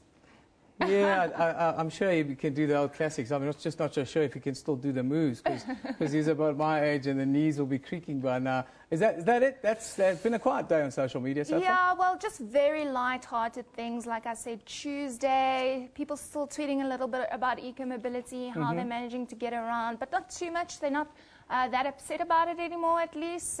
Just embracing it. Yeah, we have to embrace it. We have to move on. Tuesday, choose not to drink today. That is what we're saying. But it's almost end of the hour, almost time for us to look back at what's coming at the top of the hour. Let's go to the weather with Tsietsi Munari for a quick update.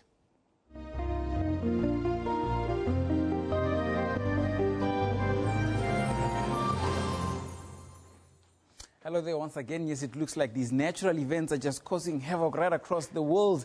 Those landslide in Guatemala also deadly.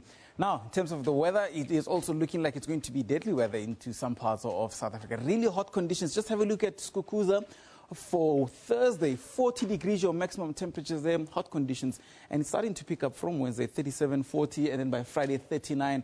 Not a big drop, and these really hot conditions are expected to dominate the central part of South Africa. Just have a look at this.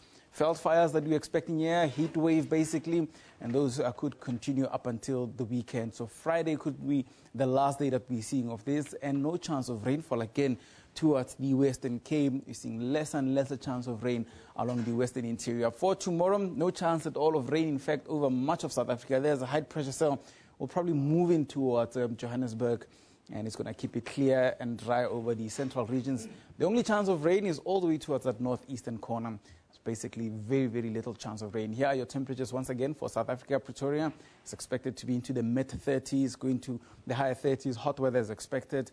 Mbombela is at 29, and not far from Mbombela in the same province is Skukuza. Temperatures there at 37 degrees. And tomorrow it will go as high as 40 degrees. So please do be prepared and be extra careful on what you do, your outdoor activities, especially during the hottest times of the day, which is just between 12 and around 4:30. So please, rather stay under shade or indoors. Have your liquids ready with you. If you're going to be along the beach, cooler weather is expected for you, particularly towards George. If you're going to be in Riversdale, Cape Agulhas, temperatures are into the lower 20s. So really nice and cool weather is expected along this part. In fact, most of us, we should all just go down to the Western Cape and just chill there for a bit. Keetmanshoop is at 37 degrees, also getting hotter as you move into the central and the northern parts of Namibia. Have a look at conditions for Ochiwarongo, Omaruru, and Oshakati. The triple O's are in fact very hot for today at 38 degrees. Rundu enjoy joining them at 38, and then Maun obviously very hot, 39 is what you should expect. Sunny skies are expected for the east. A little bit of cloud cover towards the western side. You saw that band of moisture moving all the way towards the northern regions, and that's what's leading to a small chance of rain. Let's hope it comes through. And I'll wrap it up with Zimbabwe. Kariba, one of the hottest ones at 37. What you're seeing in Harare and the rest of Zimbabwe, in fact, is similar to the situation here in South Africa. That's why I leave it for the weather for now, but do stay tuned. I'll be back again later.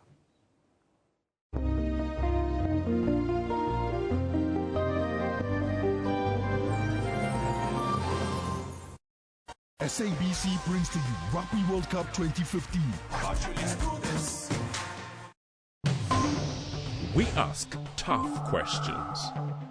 Have you spoken to the president about resigning? We ask hard questions. What you're trying to do requires a lot of money, and you don't have money. We ask quick questions. A quick one. You are aware that the PAC has now been banned by the IEC? I'm aware. And you are also aware that it has been banned because of you? We ask good questions. Are you an infiltrated organization? We also ask funny questions. Is it safe to eat your chicken? All the questions, all the time, right here on Question Time, Monday to Thursday at 5:30 p.m. Media Monitor, the title says it all. Can we really afford more job losses at such a critical time in our economy? Join our panel of experts as they unpack and monitor all the leading and breaking news stories making waves in the print and social media platforms. It seems we don't have a famous son-in-law any longer. Levi, what do you say to this? An A-lister. I'll leave this one to Levi. He's the romantic. Watch Media Monitor with me, Alicia Jali, Sundays at 9 a.m. only on the SABC News channel.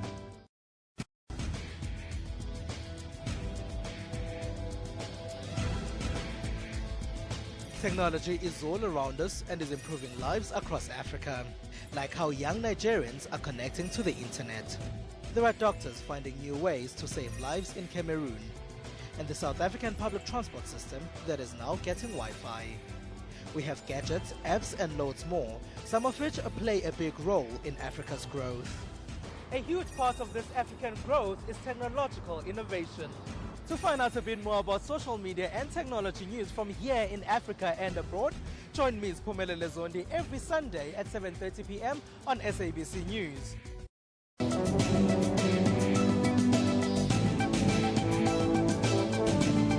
When bees and wasps sting a person, they inject a bitterness venom in their skins. We have about 3 spider species in South Africa that we have to worry about.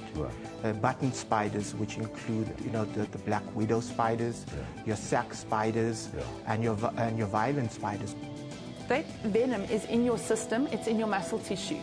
And the more your heart beats, the faster your heart beats, the faster the blood is going to circulate, and consequently it's going to get that venom into your system faster. If you see a snake like this, the best thing to do is to just stay away from it and contact somebody that specializes in removing venomous snakes. Join me on Health Talk every Saturday morning between 9 a.m. and 10 a.m. as we unpack current health stories. It's more tragedy for Nepal. A 7.3 earthquake struck the Asian country this morning. Frightened evacuees fled camps and health facilities when the quake struck. I think it's a really big hit of earthquake because the gate has also slanted and every pole are moving like that they will fall again. And it comes barely 2 weeks after a 7.8 magnitude quake claimed over 8,000 lives. The country saw more of its historic buildings and temples destroyed. The country's president Ram Baran Yadav was addressing a meeting when the quake hit. Primetime News, daily at 6 p.m. CAT.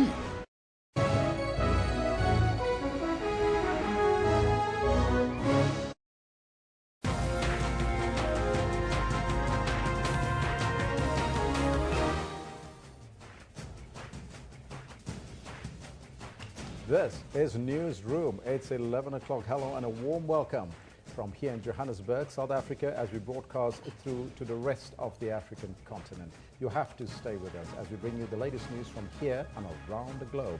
I'm Elvis Preston. I'll be with you until 12. But first, let's take a look at all your headlines. The strike in the coal sector by more than 30,000 workers affiliated to NUM continues. Judgment in the matter involving the National Assembly Speaker Baleka Mbete and various opposition parties that want to unseat her is expected at the Western Cape High Court this morning. And judgment in the murder of the former Jozi FM DJ Donald Sebalai has been postponed to Monday next week. Now, those are all your headlines. But Kendall Makamate is here with us to tell us more what's coming up in the sports news. Thank you very much, Elvis. I'm very happy to do that. In fact, we're going to take a quick sneak peek into what we've got in sports for you for today. Now, the Proteas, they wrap up the T20 series, walloping the host India in their second T20 International by 6 wickets as angry fans threw bottles onto the pitch. And the Springboks are taking no chances for their Rugby World Cup match against the USA tomorrow, picking a stronger side as it's available. Right, and that's where we're going to leave it with what we're going to be doing in terms of a sneak peek. Back to you, Elvis. Thank you, Kendall. So let's start off with your top stories this hour. Thousands of coal miners with the National Union of Mine Workers are demanding a pay hike of 1,000 Rand for the lowest category of 14% for artisans, miners and officials.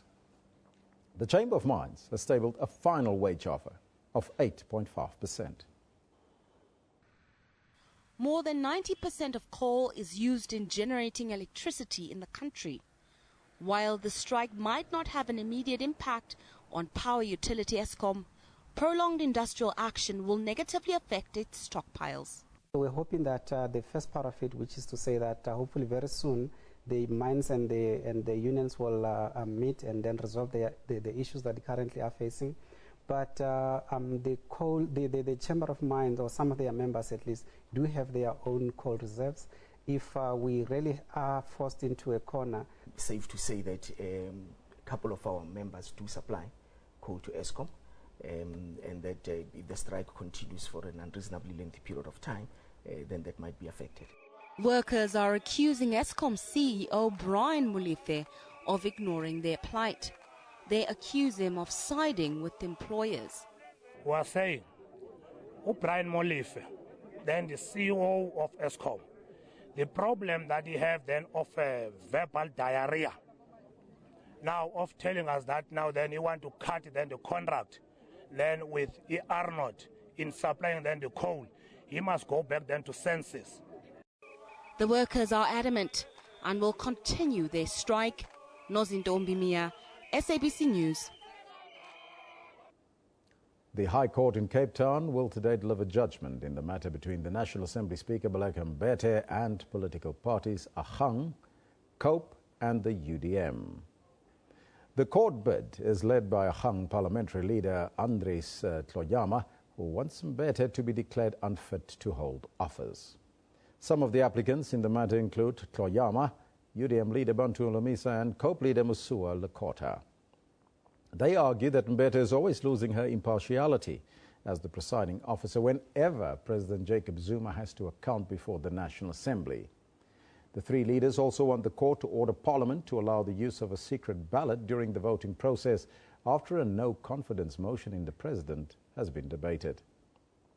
Tloyama says he's confident that the court will give a fair judgment. The matter was heard by a full bench of the High Court in Cape Town. Now, it has emerged that the three women who accused the former tennis champion Bob Hewitt of rape and sexual assault may have colluded prior to his trial. In March, the Australian-born Hewitt was found guilty on 2 counts of rape and 1 of sexual assault. The 75-year-old was convicted of raping Teresa Tolkien and Sulen Sheehan in the 1980s and of sexually assaulting a third girl in the 1990s. Hewitt was sentenced to an effective 6 years in jail. He is currently under house arrest on his farm in the Eastern Cape whilst awaiting his appeal. Now, the Weather Service has issued a heat wave warning in Mpumalanga, Gauteng and Limpopo. Meanwhile, the Farm Association Agri-SA is concerned about crop production in some parts of the country. The temperatures are expected to peak between 32 and 36 Celsius this week. This may affect crop production. The heat wave is not the only challenge facing farmers. The sector is also battling global warming and climate change. All heat waves, and this one especially, is bad news for the farmers. Most of the farmers didn't plant anything by now because the soil moisture is not right. Most of the farmers didn't start planting because the soil moisture is not there, and the prospect for rain is not very good. So if you ask me about the heat wave, it's bad news as far as the maize farmers are concerned.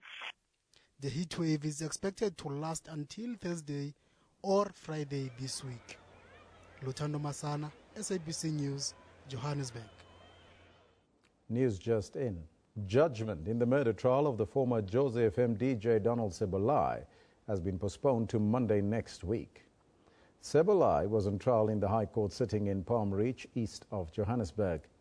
He is accused of stabbing his girlfriend Rachel Chabalala to death at his Jabulani apartment in Soweto in June last year.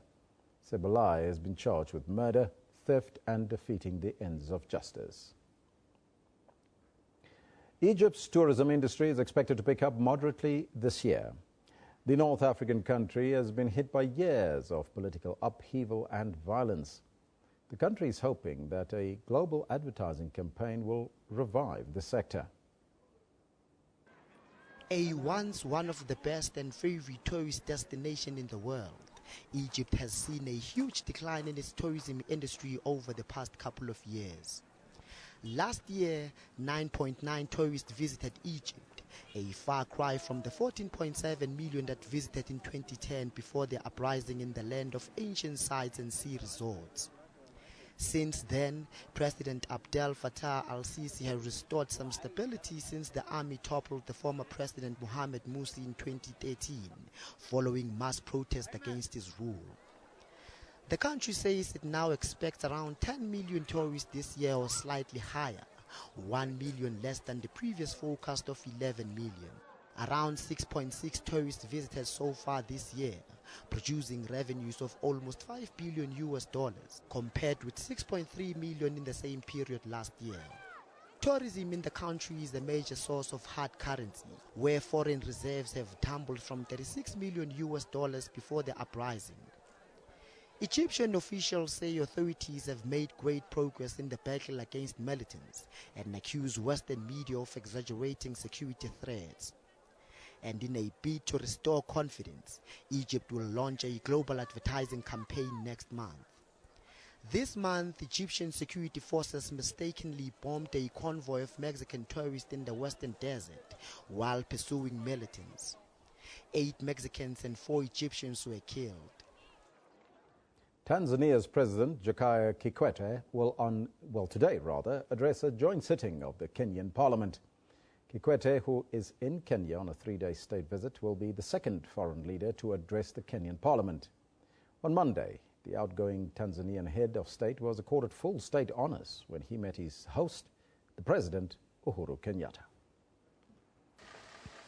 On his last lap in Kenya as Tanzania's president, Jakaya Mrisho Kikwete was accorded full state honors by his Kenyan host, Uhuru Kenyatta. A 21-gun salute, and he then inspected a guard of honor at State House, Nairobi. Tanzania goes to the polls on October the 25th. Kikwete, who has served 2 terms, is due to retire. On Tuesday, he will address Kenyan members of parliament and senators at a joint sitting of parliament.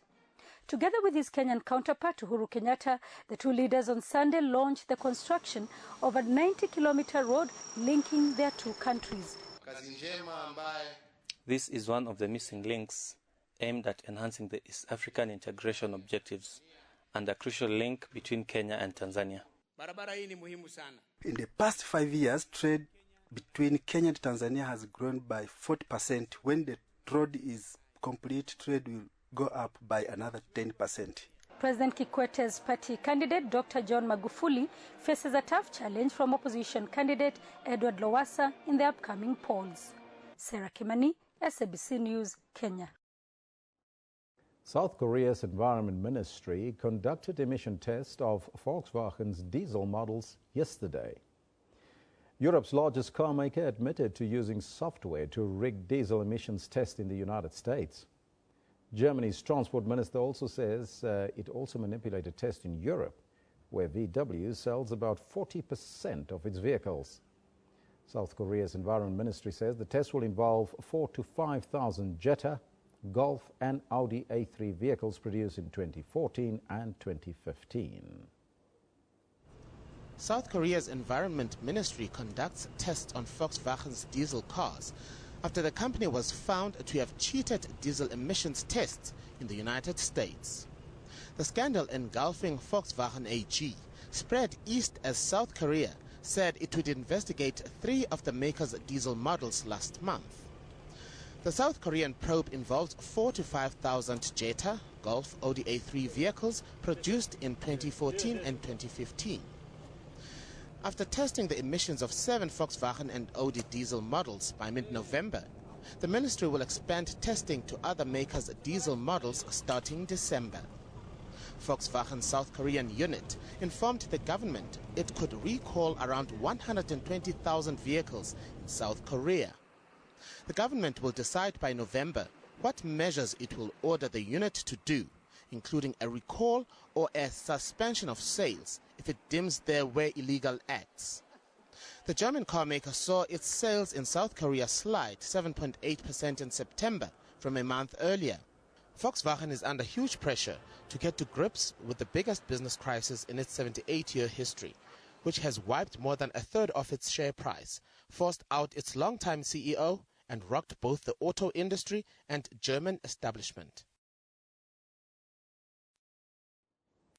Now that's your news for now. Kendall Makamate is back shortly with your sports news.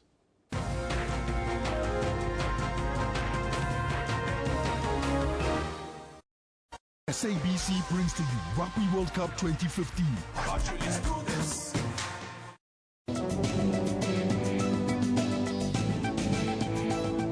Health Talk, your show on health practice. The people being empowered with knowledge so that they can change their behavior and reduce their risk of being sick. How serious is stress at work? If we don't address workplace stress, that negative stress, then it can lead to burnout and it can lead to depression. How does absentees affect companies? The one that's really problematic for employers is the one that is unscheduled. How can companies organize their wellness program? Health promotion mustn't just be a one-size-fits-all type of approach. It must be customized based on understanding of the unique needs of that particular organization. For health tips that will help you to adopt healthy living with Dr. Sillo Mutawung on Health Talk every Saturday.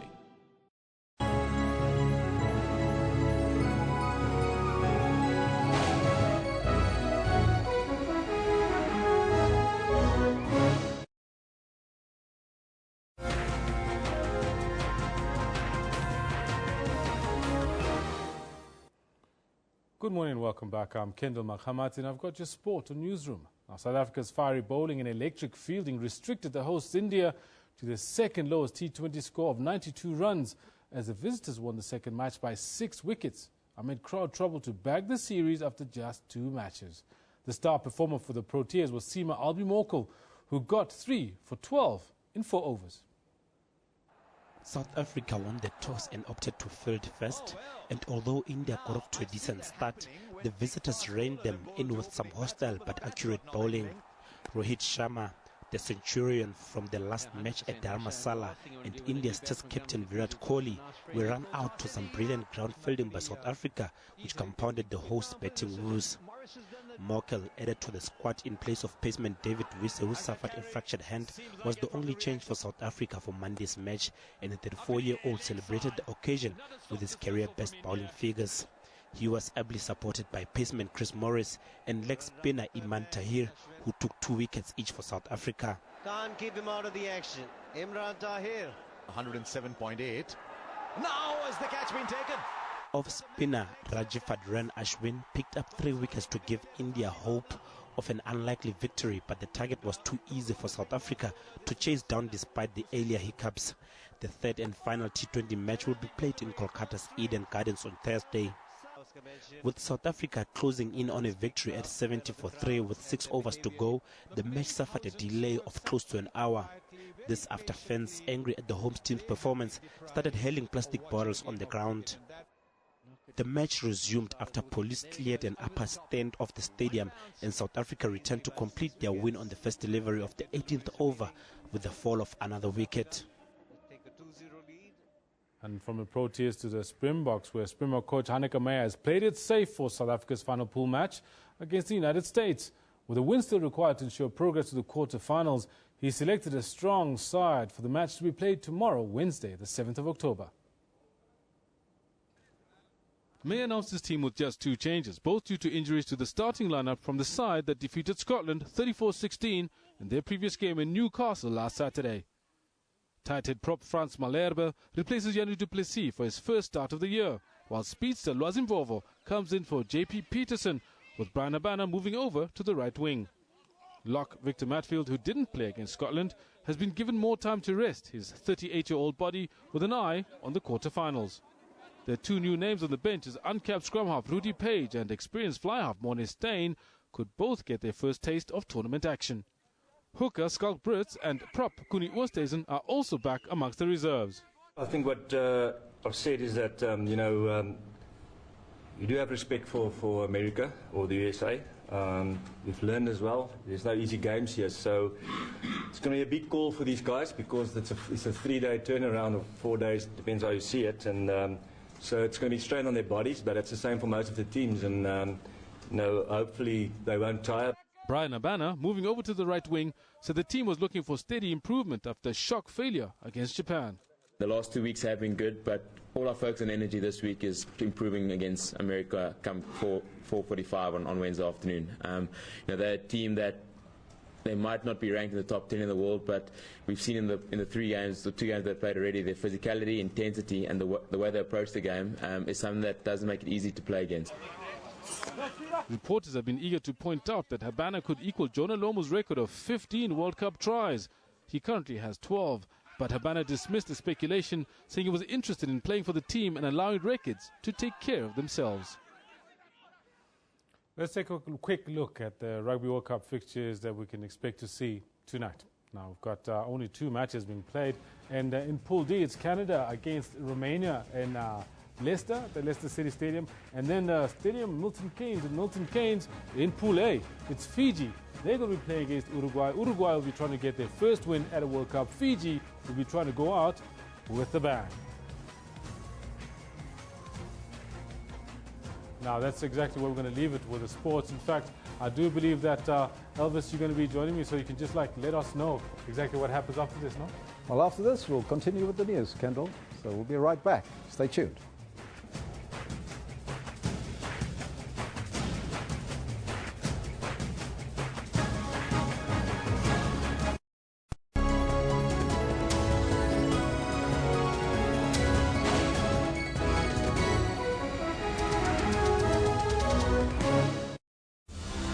Across the globe, locally, and on the entire continent. Every second, every minute, and every hour. There's always a breaking story. We commit to giving you the most important, significant, and interesting news. That's why it is not a surprise that more Africans are tuning to SABC News to find out what is happening. Because when news break, we've got you covered. SABC News, Africa's news leader.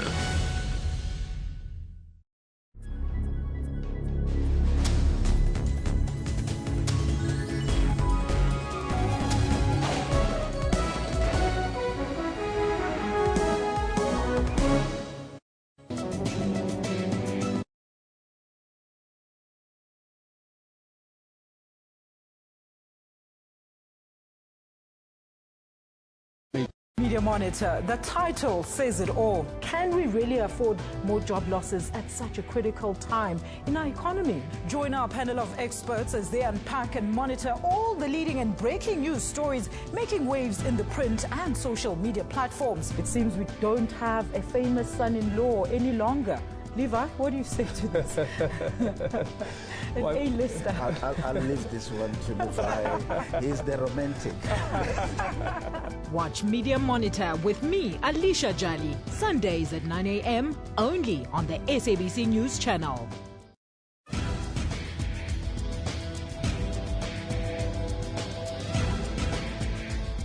We live in a digital era, and the number of Africans with mobile phones is rapidly increasing. Twitter use is predominantly being done on smartphones. This is a very African phenomenon. Here, there are constantly new innovative ways to make the internet more affordable. With that, we're seeing protests against governments proposing methods to limit access. On Network, we give you information about all of this. We also have new computers, games, and robots. Join Siphumelele Zondi on Network every Sunday at 19:30 CAT. We ask tough questions. Have you spoken to the president about resigning? We ask hard questions. What you're trying to do requires a lot of money and you don't have money. We ask quick questions. A quick one. You are aware that the PIC has now been banned by the IEC? I'm aware. And you are also aware that it has been banned because of you? We ask good questions. Are you an infiltrated organization? We also ask funny questions. Is it safe to eat your chicken? All the questions, all the time, right here on Question Time, Monday to Thursday at 5:30 p.m. SABC brings to you Rugby World Cup 2015.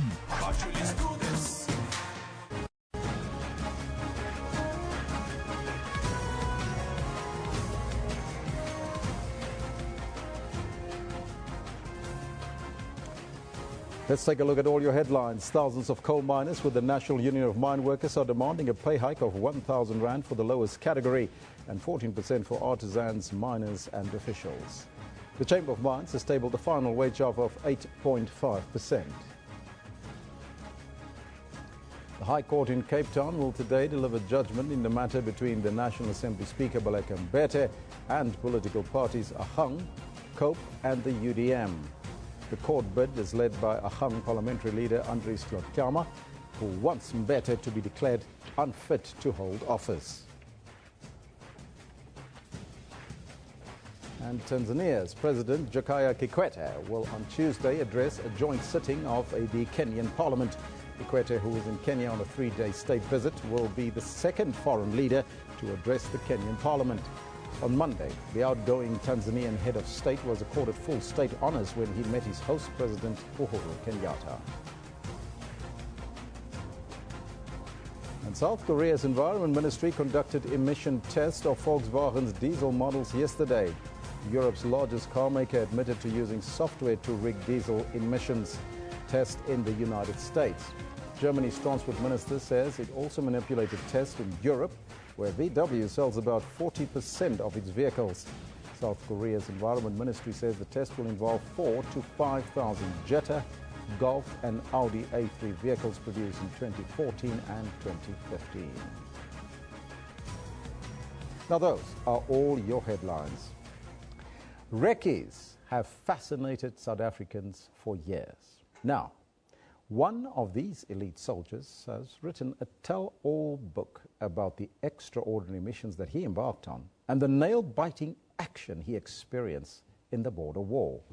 Now, for our book slot, the author of Recce, a book that is the first of its kind, join us today in studio, Koos Stadler. Koos, a very good afternoon and morning to you still. Very good afternoon and morning, and welcome to AM. Thank you, Elvis. Now, in this program today, you've written this book called Recce. Tell me a little bit more about it, first and foremostly. Thank you very much for the opportunity, Elvis. The full title is Recce, Small Team Missions Behind Enemy Lines. Mm-hmm.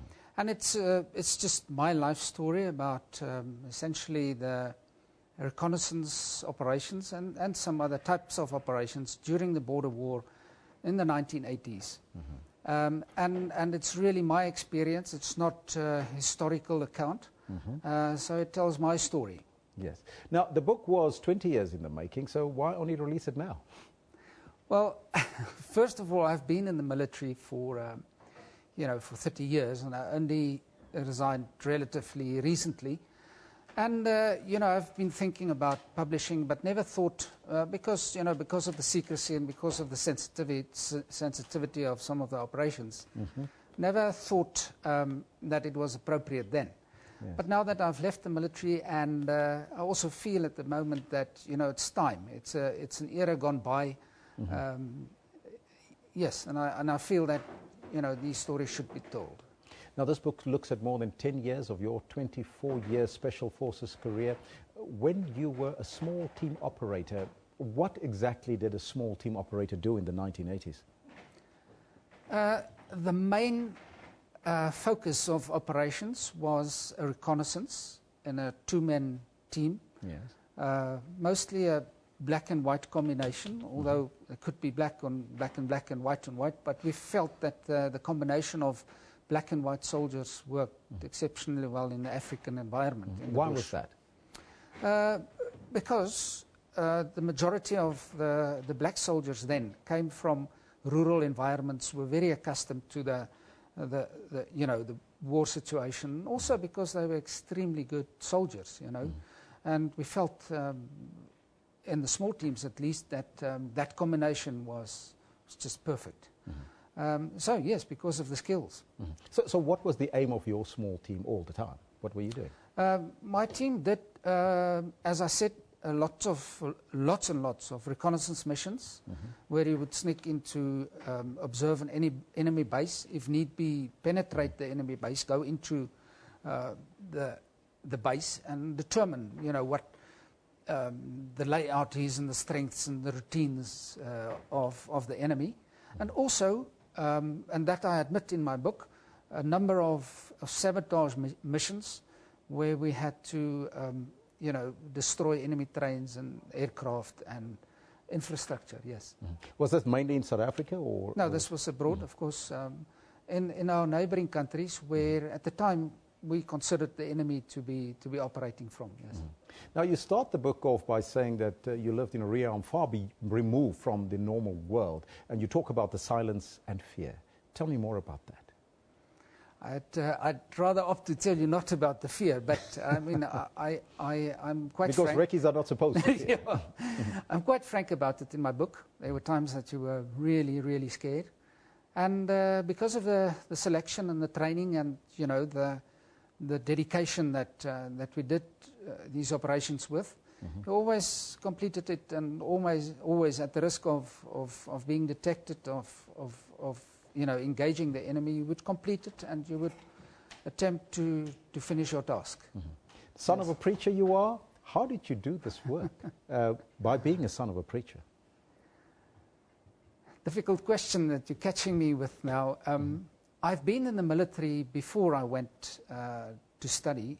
I also went to study as to become a preacher. And I always joke about it. You know, I studied for 1.5 years and then saw the light. Yes. And went back to soldiering because at the time then it was really in my blood. My father was a hunter of the old order, and he inspired the spirit of adventure in me. And it was sort of the natural thing to go back to the military. Yes.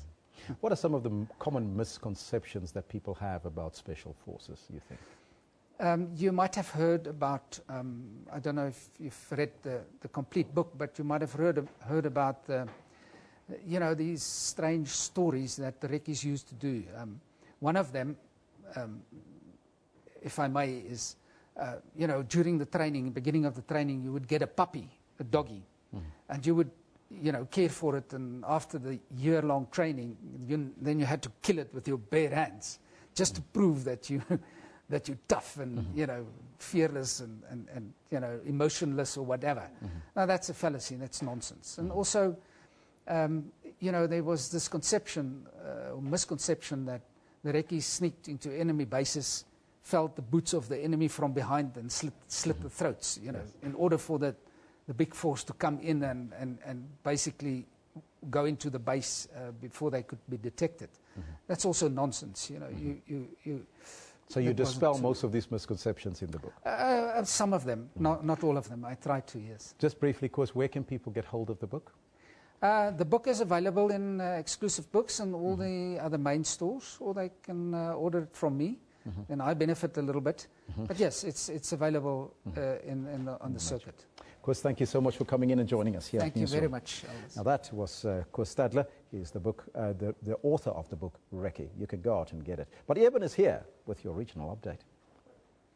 Yeah, thank you very much, Elvis. Every day at this hour, we go around the country. Today, we're in Parliament in the Western Cape, Cape Town to be exact. Now, new parliamentary dress code is under discussion in Parliament that is, well, likely to ban EFF overalls. Rules Subcommittee has confirmed that a new parliamentary dress code had been in the pipeline since 2013, before the Economic Freedom Fighters won 25 seats in the National Assembly.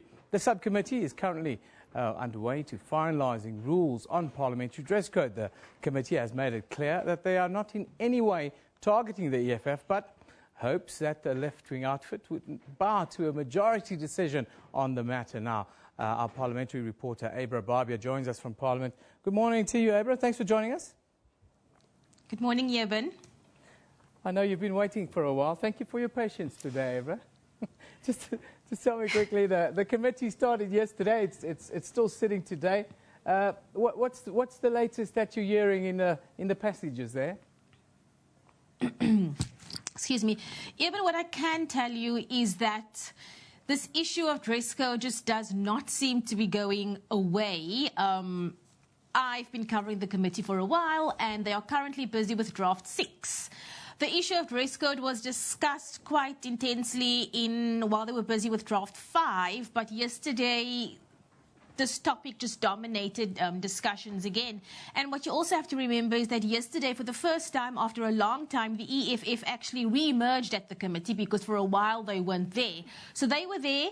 One of the members was actually, he was in his overall, and he made a very, it was a good soundbite for my story, because he actually very passionately asked the committee what it is about his red overalls that offends the committee so much. And there wasn't really, not the committee, but just Parliament and the ANC in general. They never actually came to any final decision on what's going to happen going forward with the dress code.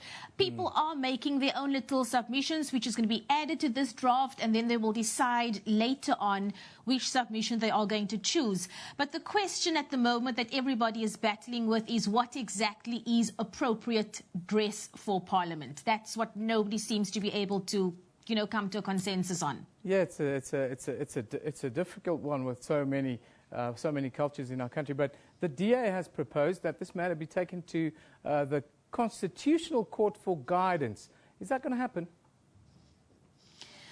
I was actually quite thrown I heard that as well, because I'm sure that there are more important things that need to go to the Concourt. But like its MP, Natasha Matsoni, said that clearly there would not be consensus in this committee on what the dress code is. Everybody's digging in their heels.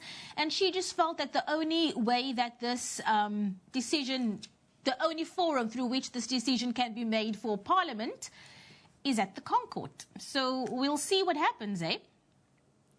Now, the subcommittee is considering legislature for next week as well. Are we likely to see a confrontation on the dress code? We saw it in the Gauteng legislature when EFF members weren't even allowed in the chamber.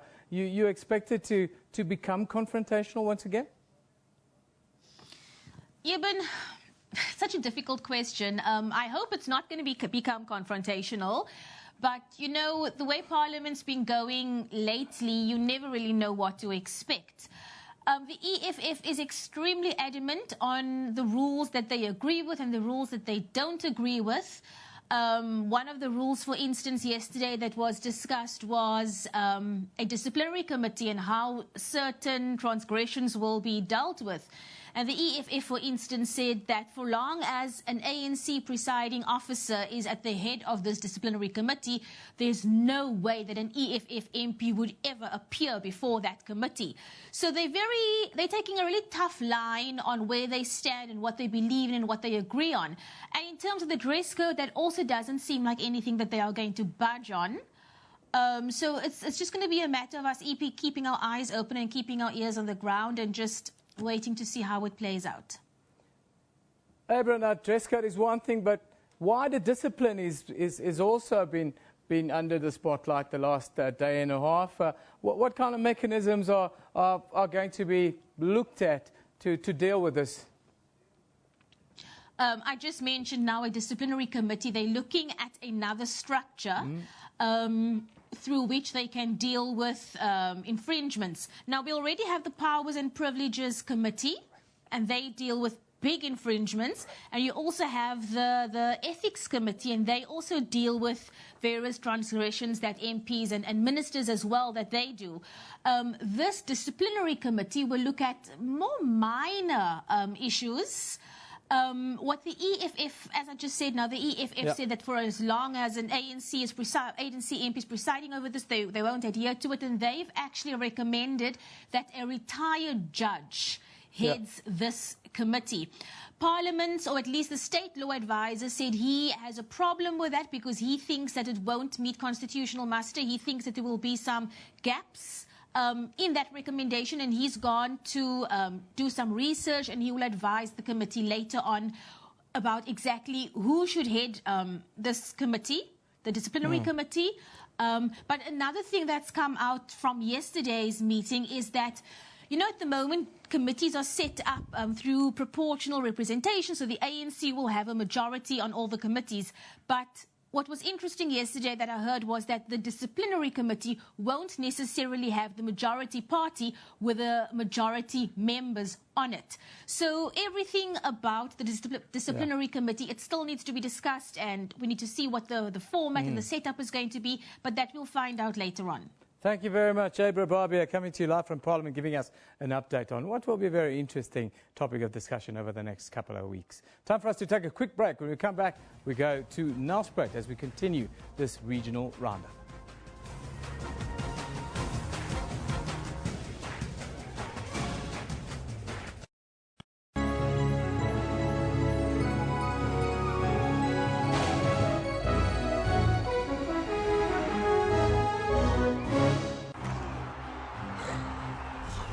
Good.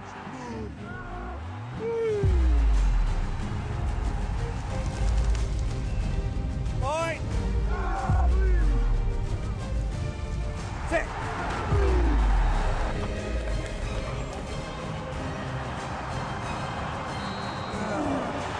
Get behind Rugby World Cup 2015 on SABC.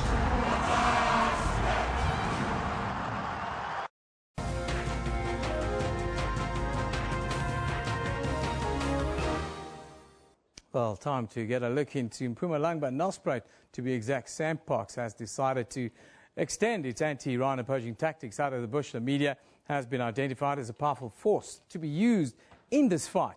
Various local and international media houses have been invited to the Kruger National Park to get first-hand information on how they execute their rhino poaching operations. Despite numerous mechanisms introduced to curb rhino poaching, experts say such interventions are limited as they do not deter poachers. Now, to find out more about the role of the media in rhino poaching, we're talking to our very own provincial news editor in Mpumalanga, Jonathan Lungu. A very good morning to you. Thanks for joining us. Good morning, Evan.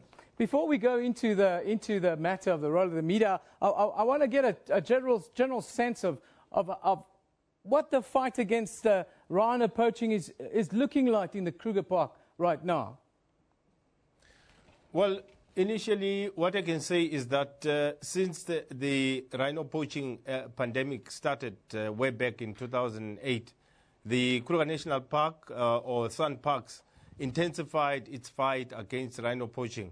What they did is that they started with some mechanisms, some interventions, whereby they started getting some gadgets which they would use, especially at night.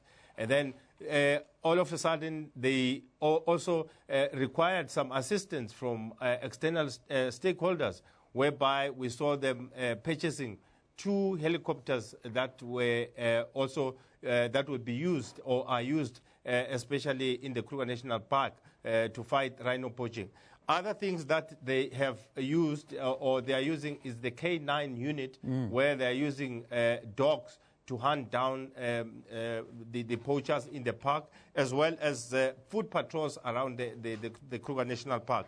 Recently, we saw them receiving about 10 quad vehicles which were going to be used or which are going to be used around the Kruger National Park, because some of the areas are not reachable. So those are some of the interventions or mechanisms that they've come up with to fight rhino poaching, seeing that foot patrols or people cannot only do the job themselves, but they need some mechanisms that will assist them in fighting rhino poaching.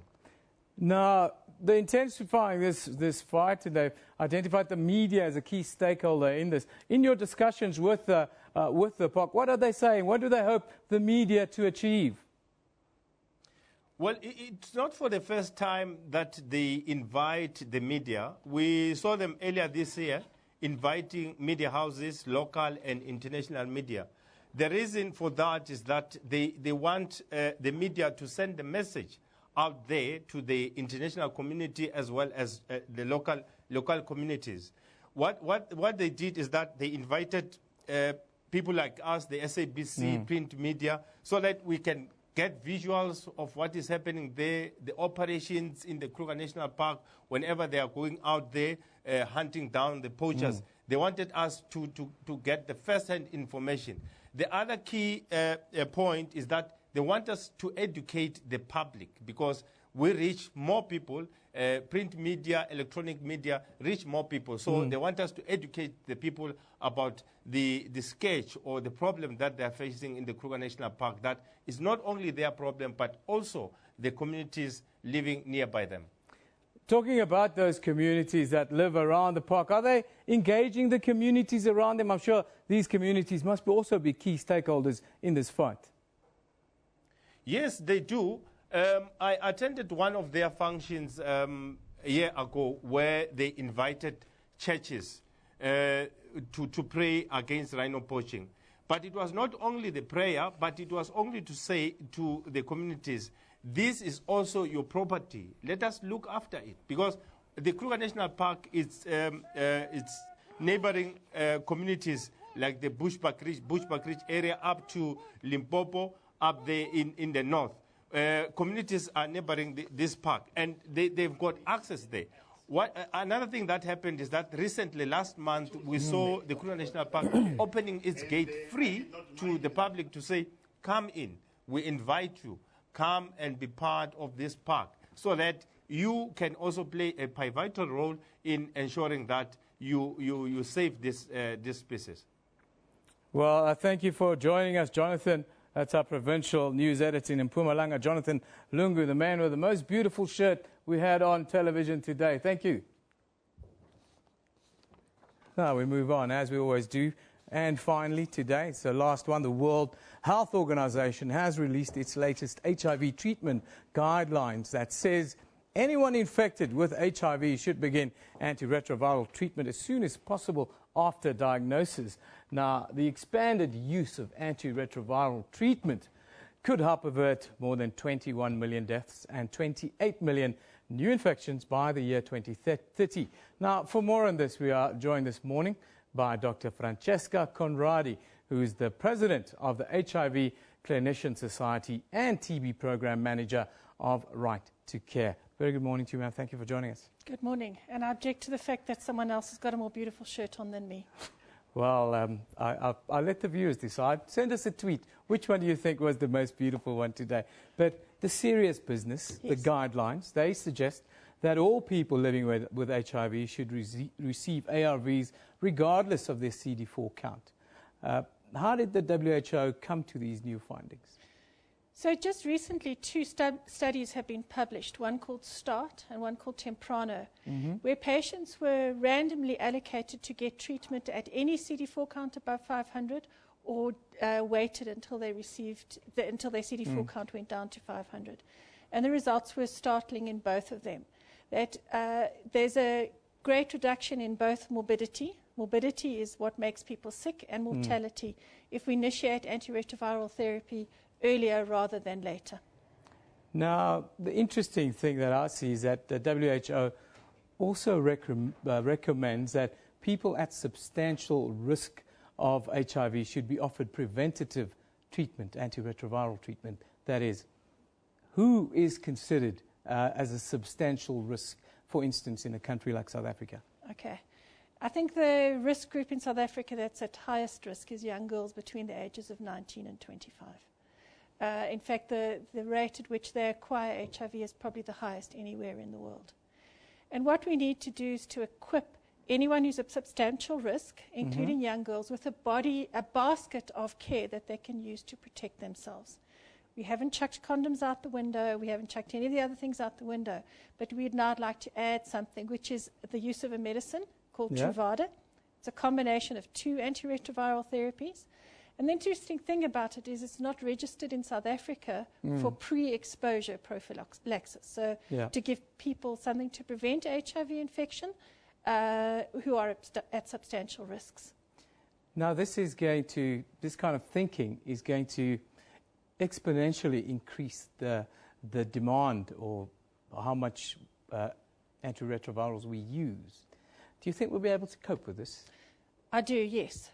At the moment, we estimate there are between 6 to 7 million South Africans who are HIV infected. At this stage, there are about 3 million who are already on antiretroviral therapy by current guidelines. Many people receive ARVs at high CD4 counts already, and the particular risk group in that group is pregnant women. If we treat a pregnant woman with antiretrovirals, her baby almost will never be HIV infected. So we've got a huge amount of people already in that group. And yes, we can cope. I think as a medical fraternity in South Africa, we're innovative. We've pushed the boundaries. We've done things that people never imagined we could do before. And I think that this will just be another one of those. Now, in South Africa, once your CD4 count reaches 500, you qualify for ARVs, as it were.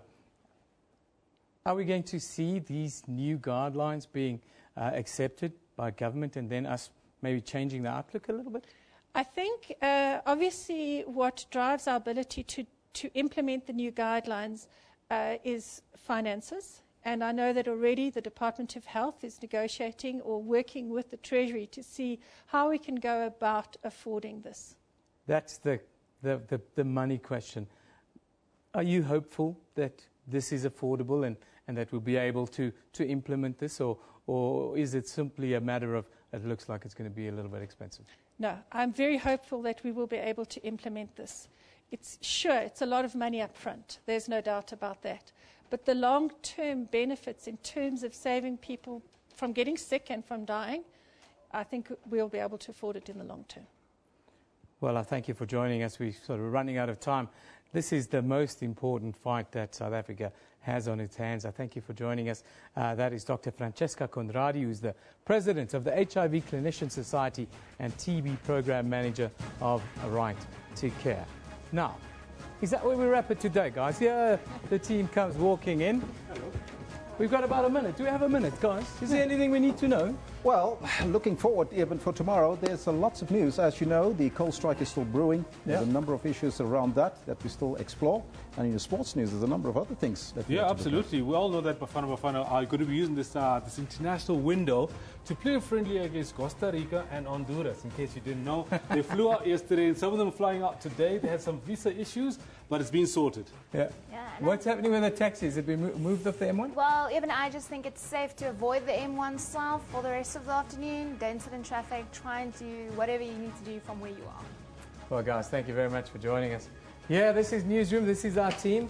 We're trying to keep it together for you between 9 and 12 every weekday morning. That's Monday to Fridays. We'll be back tomorrow morning with more of the same. Hope you've enjoyed this edition. You know, we used to love it in the morning. Do we still do? We'll see you now in the afternoon, and we'll say to you, arrivederci. There we go. Ligamos.